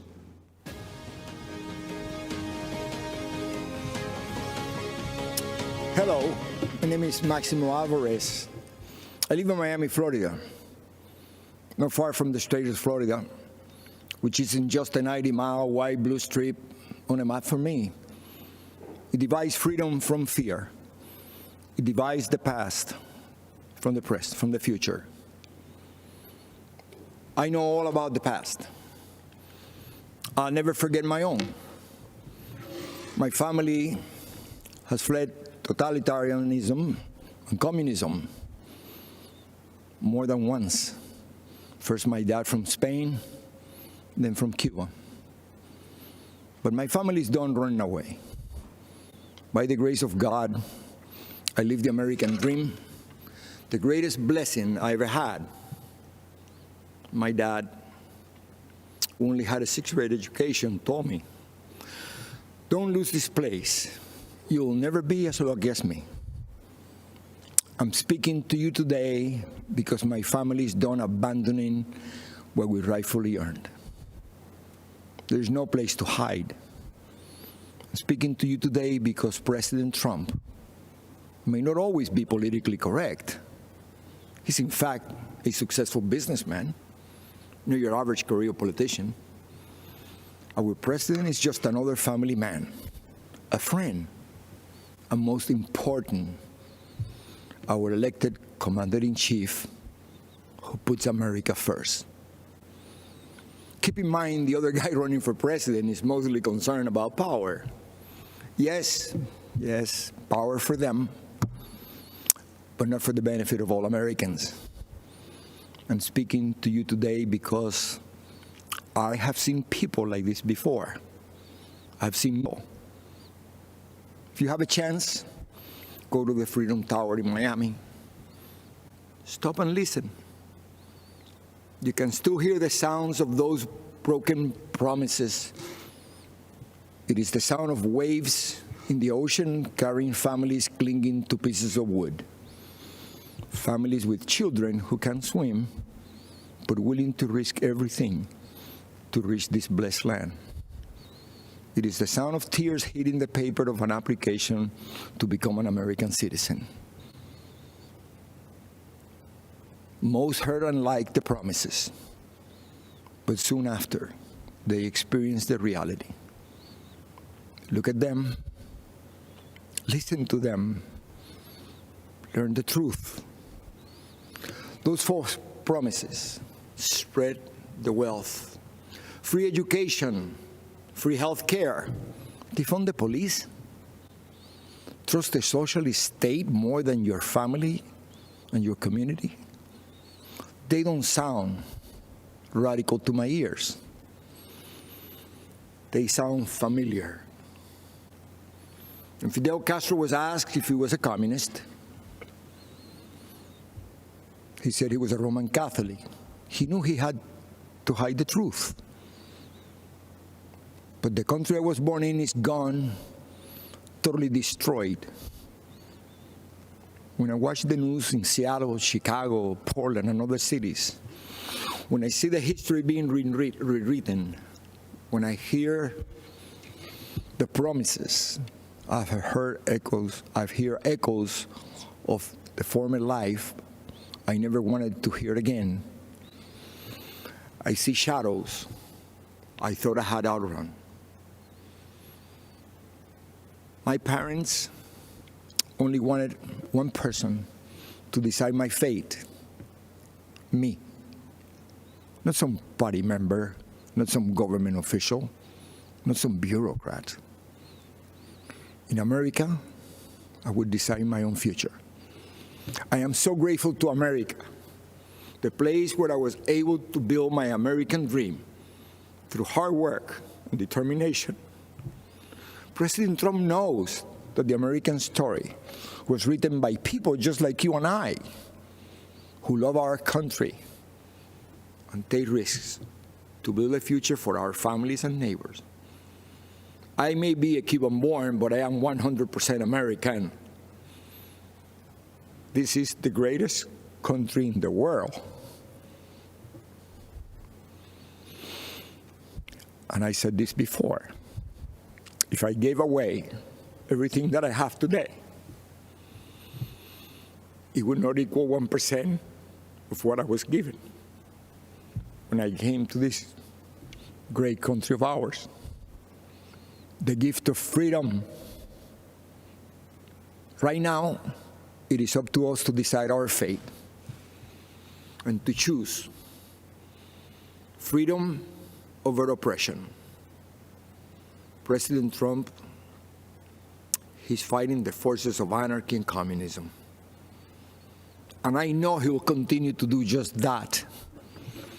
And what about his opponent and the rest of the DC swamp? I have no doubt they will hand the country over to those dangerous forces. You and I will decide. And here's what I've decided. My decision is very easy. I choose President Trump because I choose America. I choose freedom. I still hear my dad.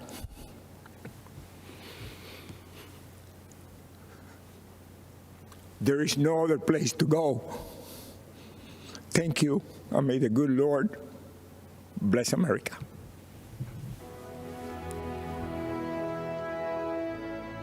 the Democrats are just going more and more left. Many positive about socialism, liking it more than capitalism. Many of the ideas we fought for that were considered radical are now mainstream. The compromise that they came up with, if implemented, will make Biden the most progressive president since FDR.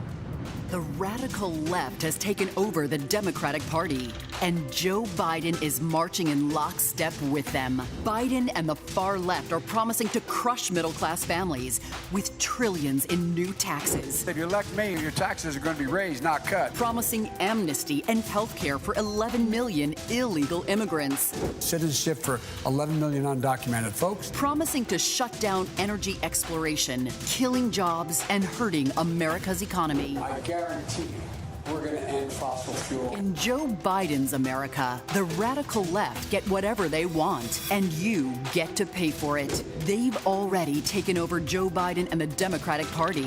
Don't let them take over America.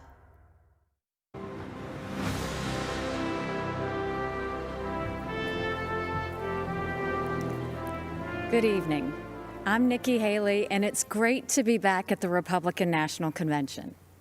I'll start with a little story. It's about an American ambassador to the United Nations, and it's about a speech she gave to this convention. She called for the re-election of the Republican president she served, and she called out his Democratic opponent, a former vice president from a failed administration. That ambassador said, and I quote, "Democrats always blame America first." The year was 1984. The president was Ronald Reagan, and Ambassador Jeane Kirkpatrick's words are just as true today. Joe Biden and the Democrats are still blaming America first. Donald Trump has always put America first, and he has earned 4 more years as president. It was an honor of a lifetime to serve as the United States ambassador to the United Nations. Now, the UN is not for the faint of heart. It's a place where dictators, murderers, and thieves denounce America and then put their hands out and demand that we pay their bills. Well, President Trump put an end to all of that. With his leadership, we did what Barack Obama and Joe Biden refused to do. We stood up for America, and we stood against our enemies. Obama and Biden let North Korea threaten America. President Trump rejected that weakness, and we passed the toughest sanctions on North Korea in history. Obama and Biden let Iran get away with murder and literally sent them a plane full of cash. President Trump did the right thing and ripped up the Iran nuclear deal. Obama and Biden led the United Nations to denounce our friend and ally, Israel. President Trump moved our embassy to Jerusalem, and when the UN tried to condemn us, I was proud to cast the American veto. This president has a record of strength and success. The former vice president has a record of weakness and failure. Joe Biden is good for Iran and ISIS, great for communist China, and he's a godsend to everyone who wants America to apologize, abstain, and abandon our values. Donald Trump takes a different approach. He's tough on China, and he took on ISIS and won, and he tells the world what it needs to hear. At home, the president is the clear choice on jobs and the economy. He's moved America forward, while Joe Biden has held America back. When Joe was VP, I was governor of the great state of South Carolina. We had a pretty good run. Manufacturers of all kinds flocked to our state from overseas, creating tens of thousands of American jobs. People were referring to South Carolina as the beast of the Southeast, which I loved. Everything we did happened in spite of Joe Biden and his old boss. We cut taxes, they raised them. We slashed red tape, they piled on more mandates. And when we brought in good-paying jobs, Biden and Obama sued us. I fought back, and they gave up. A Biden-Harris administration would be much, much worse. Last time, Joe's boss was Obama. This time, it would be Pelosi, Sanders, and the squad. Their vision for America is socialism, and we know that socialism has failed everywhere. They want to tell Americans how to live and what to think. They want a government takeover of health care. They want to ban fracking and kill millions of jobs. They want massive tax hikes on working families. Joe Biden and the socialist left would be a disaster for our economy. But President Trump is leading a new era of opportunity. Before Communist China gave us the coronavirus, we were breaking economic records left and right. The pandemic has set us back, but not for long. President Trump brought our economy back before, and he will bring it back again. There's one more important area where our president is right. He knows that political correctness and cancel culture are dangerous and just plain wrong. In much of the Democratic Party, it's now fashionable to say that America is racist. That is a lie. America is not a racist country. This is personal for me. I am the proud daughter of Indian immigrants. They came to America and settled in a small southern town. My father wore a turban. My mother wore a sari. I was a brown girl in a black and white world. We faced discrimination and hardship, but my parents never gave in to grievance and hate. My mom built a successful business. My dad taught 30 years at a historically black college, and the people of South Carolina chose me as their first minority and first female governor. America is a story that's a work in progress. Now is the time to build on that progress and make America even freer, fairer, and better for everyone. That's why it's so tragic to see so much of the Democratic Party turning a blind eye towards riots and rage. The American people know we can do better. And of course we value and respect every black life. The black cops who've been shot in the line of duty, they matter. The black small business owners who've watched their life's work go up in flames, they matter. The black kids who've been gunned down on the playground, their lives matter too. And their lives are being ruined and stolen by the violence on our streets. It doesn't have to be like this. It wasn't like this in South Carolina 5 years ago.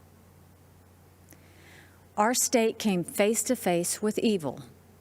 A white supremacist walked into Mother Emanuel Church during Bible study. 12 African Americans pulled up a chair and prayed with him for an hour. Then he began to shoot. After that horrific tragedy, we didn't turn against each other.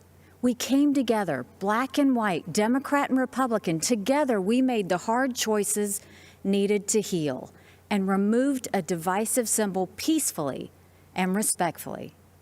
What happened then should give us hope now. America isn't perfect, but the principles we hold dear are perfect. If there's one thing I've learned, it's that even on our worst day, we are blessed to live in America. It's time to keep that blessing alive for the next generation. This president and this party are committed to that noble task. We seek a nation that rises together, not falls apart in anarchy and anger. We know that the only way to overcome America's challenges is to embrace America's strengths. We are striving to reach a brighter future where every child goes to a world-class school chosen by their parents, where every family lives in a safe community with good jobs, where every entrepreneur has the freedom to achieve and inspire, where every believer can worship without fear and every life is protected, where every girl and boy, every woman and man of every race and religion has the best shot at the best life. In this election, we must choose the only candidate who has and who will continue delivering on that vision. President Trump and Vice President Pence have my support, and America has our promise. We will build on the progress of our past and unlock the promise of our future. That future starts when the American people re-elect President Donald Trump. Thank you, good night, and may God always bless America.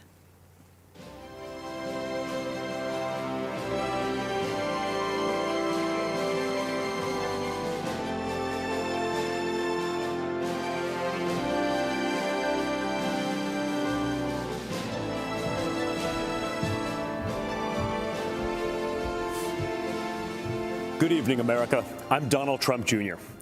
We're here tonight to talk about the great American story, to talk about this country we all love, this land of promise and opportunity, of heroes and greatness. Just a few short months ago, we were seeing the American dream become a reality for more of our citizens than ever before. The greatest prolonged economic expansion in American history, the lowest unemployment rate in nearly 50 years. The lowest unemployment rates ever for Black Americans, Hispanic Americans, women, and pretty much every other demographic group. And then, courtesy of the Chinese Communist Party, the virus struck. The president quickly took action and shut down travel from China. Joe Biden and his Democrat allies called my father a racist and a xenophobe for doing it. They put political correctness ahead of the safety and security of the American people. Fortunately, as the virus began to spread, the president acted quickly and ensured ventilators got to hospitals that needed them most. He delivered PPE to our brave frontline workers, and he rallied the mighty American private sector to tackle this new challenge. There's more work to do, but there is a light at the end of the tunnel. Job gains are outpacing what the so-called experts expected. But Biden's radical left-wing policies would stop our economic recovery cold. He's already talking about shutting the country down again. It's madness. Democrats claim to be for workers, but they've spent the entire pandemic trying to sneak a tax break for millionaires in Democrat states into the COVID relief bill. Then they attacked my father for suspending the payroll tax for middle-class workers. In fact, if you think about it, Joe Biden's entire economic platform seems designed to crush the working man and woman. He supported the worst trade deals in the history of the planet. He voted for the NAFTA nightmare. Down the tubes went our auto industry. He pushed for TPP. Goodbye, manufacturing jobs. Beijing Biden is so weak on China that the intelligence community recently assessed that the Chinese Communist Party favors Biden. They know he'll weaken us both economically and on a world stage. Biden also wants to bring in more illegal immigrants to take jobs from American citizens. His open border policies would drive wages down for Americans at a time when low-income workers were getting real wage increases for the first time in modern history. He's pledged to repeal the Trump tax cuts, which were the biggest in our country. After 8 years of Obama and Biden's slow growth, Trump's policies have been like rocket fuel to the economy, and especially to the middle class. Biden has promised to take that money back out of your pocket and keep it in the swamp. That makes sense, though, considering Joe Biden is basically the Loch Ness Monster of the swamp. For the past half century, he's been lurking around in there. He sticks his head up every now and then to run for president. Then he disappears and doesn't do much in between. So if you're looking for hope, look to the man who did what the failed Obama-Biden administration never could do and built the greatest economy our country has ever seen. And President Trump will do it again. We will be stronger than ever because when we put our mind to it, there is no obstacle that America can't surmount. Except there's a difference this time. In the past, both parties believed in the goodness of America. We agreed on where we wanted to go. We just disagreed on how to get there. This time, the other party is attacking the very principles on which our nation was founded. Freedom of thought, freedom of speech, freedom of religion. the rule of law.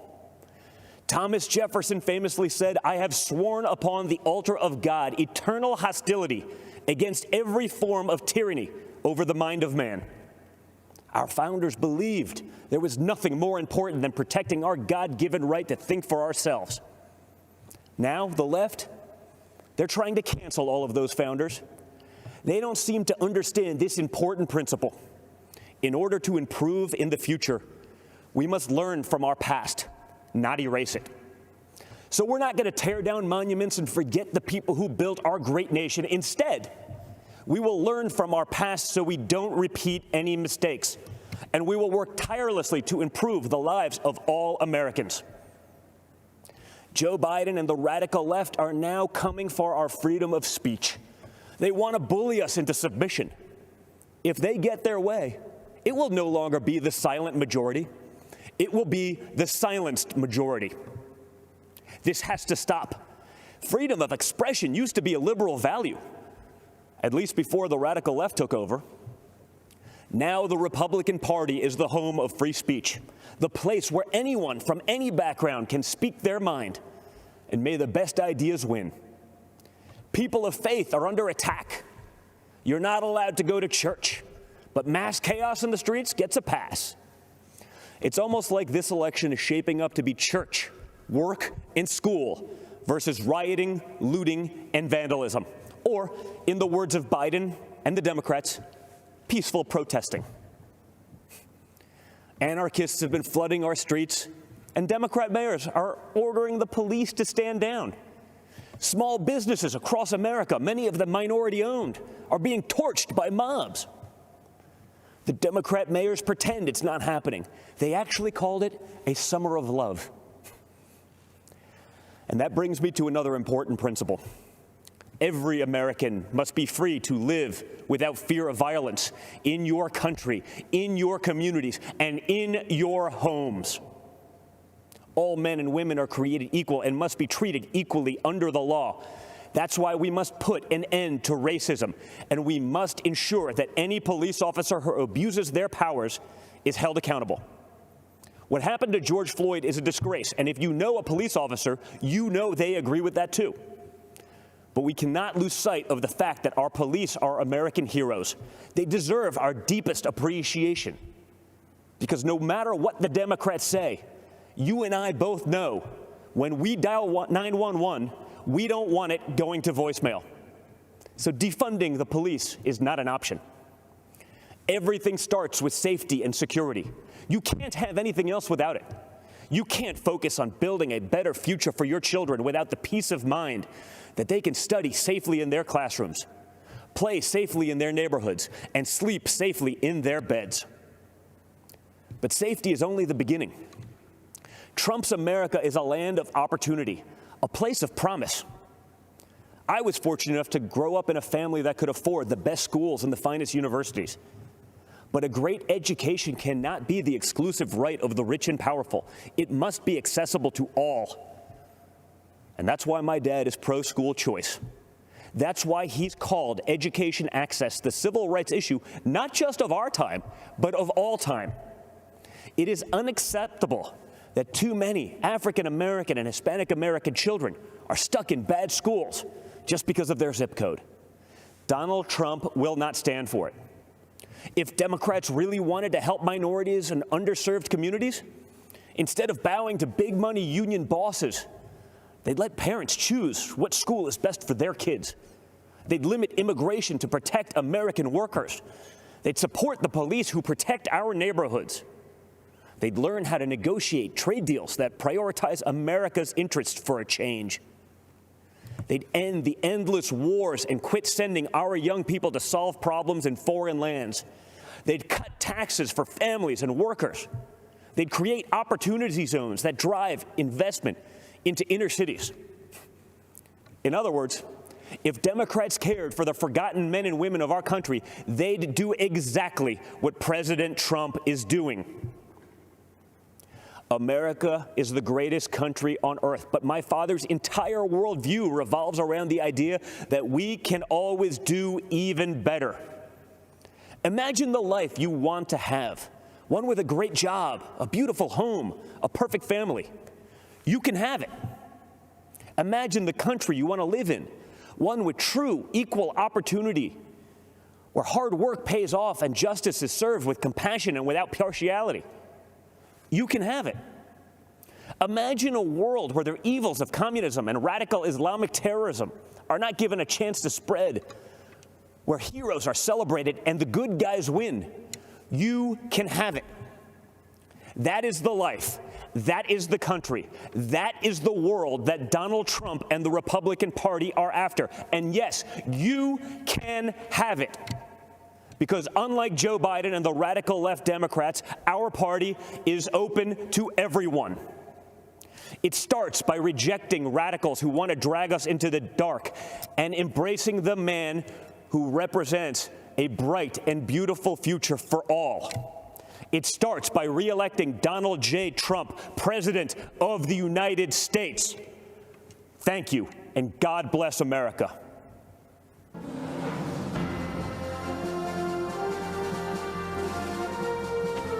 I'm Catalina Lauf. I work in the political space. And I'm Madeline Lauf, and I'm the founder of Begin Health, a children's nutritional company. We grew up in a really small town outside of Chicago. Our mom's from Guatemala. Our dad's a small business owner from Chicago, and so we brought two different cultures together to create us. A little bit of crazy and a little bit of fun, I guess. They taught us the values of hard work, liberty, to love this country unapologetically. Our dad is a beekeeper and just had so many different things out in the countryside, and it was just such a sweet, We grew up selling honey at farmers markets, so my line was, have you ever been stung by a bee? But really, it was teaching us, again, entrepreneurship, small business, self-reliance, and that we're the ones that need to put in the hard work to get what we want. You know, my mother being from Guatemala, escaping what she had there, growing up in poverty, and coming here to the United States, being able to fulfill her destiny and be somebody that she couldn't there in her home country. And they really instilled in us the sense of purpose, but also self-accountability, and that we had to strive to do the things that we wanted, and it was up to us to make those things happen. In America, there's no ceiling of opportunity. You know, you define your own destiny through personal responsibility, through hard work, through having a moral value system. That's the American dream, and President Trump's providing that for everybody. Look at my business, Begin Health. As a small startup that is growing and launching, we are constantly trying to innovate, and the big challenge that COVID brought that we just didn't see coming was that just almost everything kind of just shut down. And when you are a small startup and you have limited funding, and the funding is really only to kind of get you to that next milestone, we were really struggling. And so we were able to apply for a PPP loan, which really helped allow us to continue hiring and working and developing our products so that we could ultimately still launch. It's now more than ever so important to have a president and an administration that understands that small business is the backbone of our economy. Tax Cuts and Jobs Act was huge. Manufacturing, deregulation, fair trade. These are things that affected real Americans. We have a champion in the Oval Office who has this business background. He actually understands the need for small businesses like my sisters to survive. We aren't the stereotypical conservative. I mean, we come from Hispanic descent, and we're millennial women, and that's not what the media wants. And so somebody like AOC, Alexandria Ocasio-Cortez, this far left, these women come out with these very, very destructive political ideologies that are trying to infiltrate millennials and the next generation. I decided to step up and say, well, we need a counter voice to these women.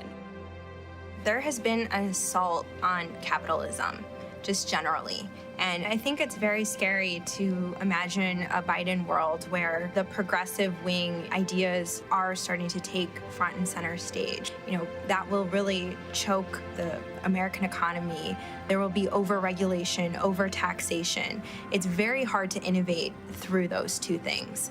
And ultimately, what's really sad is the thought of, you know, making all of us dependent on the government, and we are not going to allow that. I've seen a lot of moderates, a lot of people now changing over because of everything that's been happening. This is a taste of Biden's America. I mean, the rioting, the crime, freedom is at stake now, and this is going to be the most important election of our lifetime. We want to preserve the America that our mother came here for. Having a thriving economy, that is keeping America great, and President Trump has delivered on that promise. He's truly fighting for the American people. We're the greatest country in the world, period. On our worst day, we're still the greatest country in the world. And in order to preserve that, it's by putting America first, having a thriving economy, having happiness.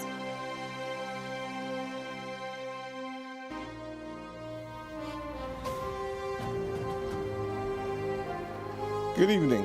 I'm Senator Tim Scott from the great state of South Carolina. To all of you tuning in and participating in the political process, God bless you. This isn't how I pictured tonight, but our country is experiencing something none of us envisioned. From a global pandemic to the deaths of George Floyd and Breonna Taylor, 2020 has tested our nation in ways we haven't seen for decades. But regardless of the challenges presented to us, every 4 years, Americans come together to vote, to share stories of what makes our nation strong and the lessons we have learned that can strengthen it for further generations. Because while this election is between Donald Trump and Joe Biden, it is not solely about Donald Trump and Joe Biden. It's about the promise of America. It's about you and me, our challenges and heartbreaks, hopes and dreams. It's about how we respond when tackling critical issues like police reform, when Democrats called our work a token effort and walked out of the room during negotiations because they wanted the issue more than they wanted a solution. Do we want a society that breeds success or a culture that cancels everything it even slightly disagrees with? I know where I stand. Because you see, I am living my mother's American dream. My parents divorced when I was 7 years old, and we moved in with my grandparents into a 2-bedroom home with me, my mom, and my brother sharing a room and one bed. My mom worked 16 hours a day to keep food on the table and a roof over our heads. She knew that if we could find the opportunity, bigger things would come. I thought I had to use football to succeed in life, and my focus on academics faded away. My freshman year, I failed out. I failed 4 subjects: Spanish, English, world geography, and even civics. Trust me though, after 7 years in the Senate, I know I'm not the only one in Congress who failed civics. But even while I was failing the 9th grade, my mother always said to me, "Timmy, if you would just shoot for the moon, even if you miss, you'll be among the stars." She never lost faith in me, even when I lost faith in myself. Because of her encouragement, I went to summer school and caught up. The next year, I met my mentor, John Moniz, a Chick-fil-A operator. John saw something in me that I could not see in myself and started teaching me valuable life lessons. Like having a job would be a good thing, but creating jobs would be even better. That having an income could change my lifestyle, but creating a profit could change my community. He planted the seeds of what would become Opportunity Zones. This initiative that the president and I worked together on is now bringing more than $75 billion of private sector investment into distressed communities. I took those lessons to heart and started putting the pieces of my life back together. I realized a quality education is the closest thing to magic in America. That's why I fight to this day for school choice. to make sure every child in every neighborhood has a quality education. I don't care if it's a public, private, charter, virtual, or a homeschool. When a parent has a choice, their kid has a better chance. And the president has fought alongside me on that.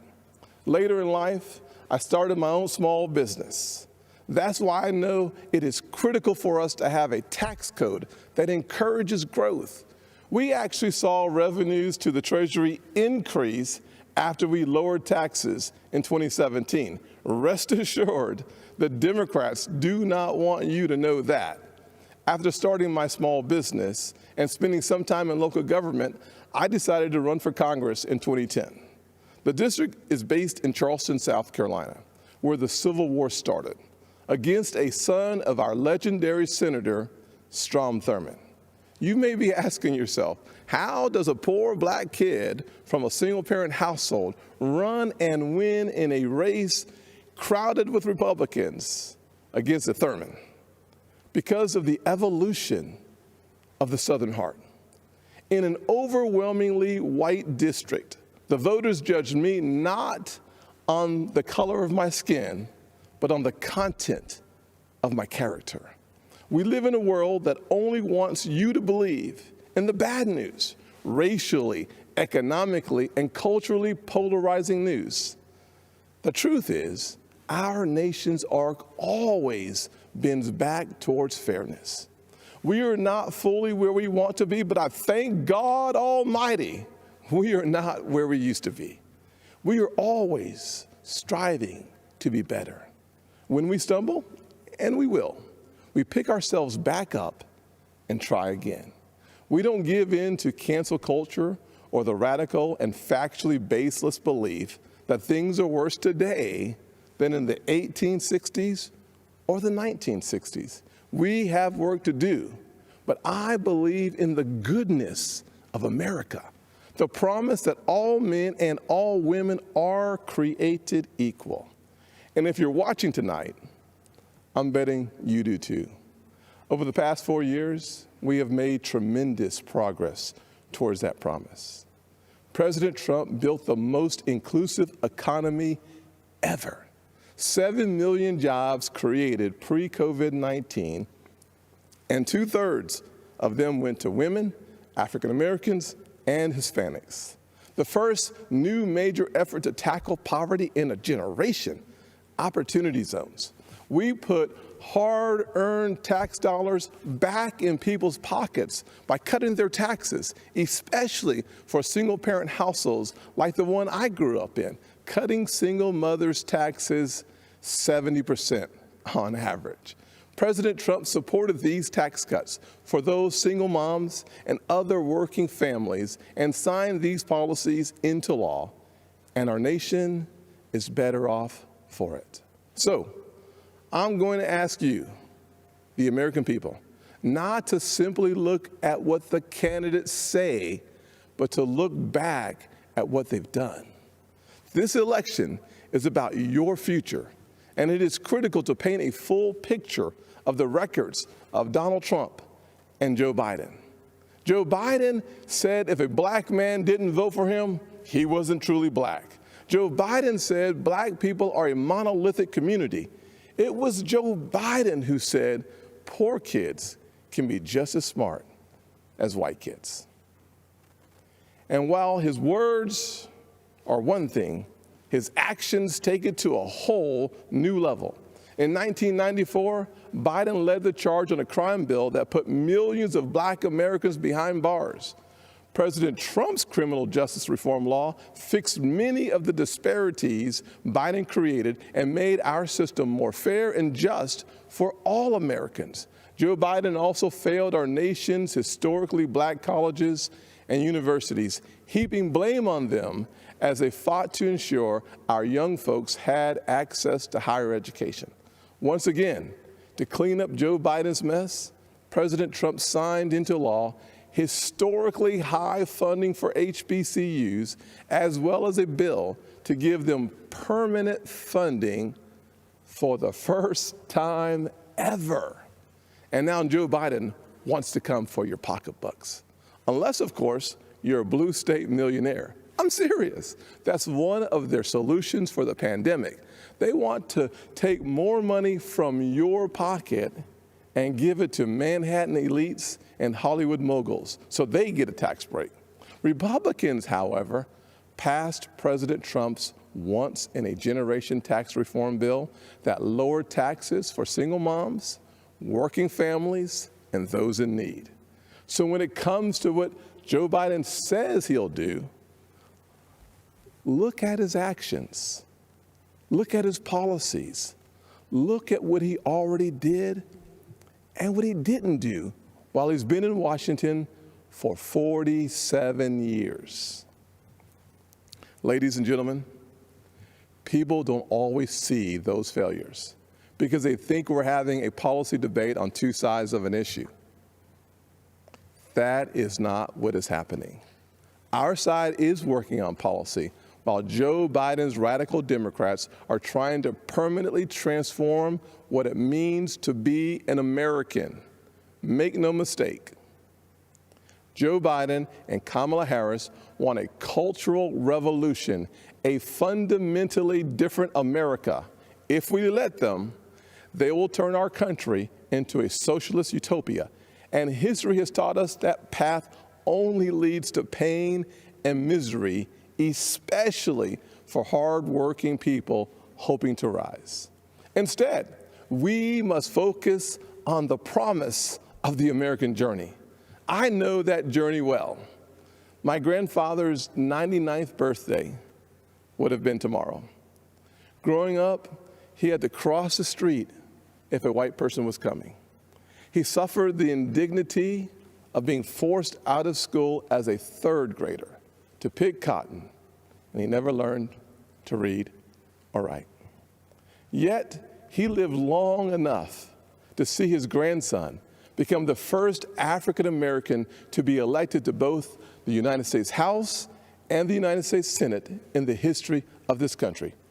Our family went from cotton to Congress in one lifetime. And that's why I believe the next American century can be better than the last.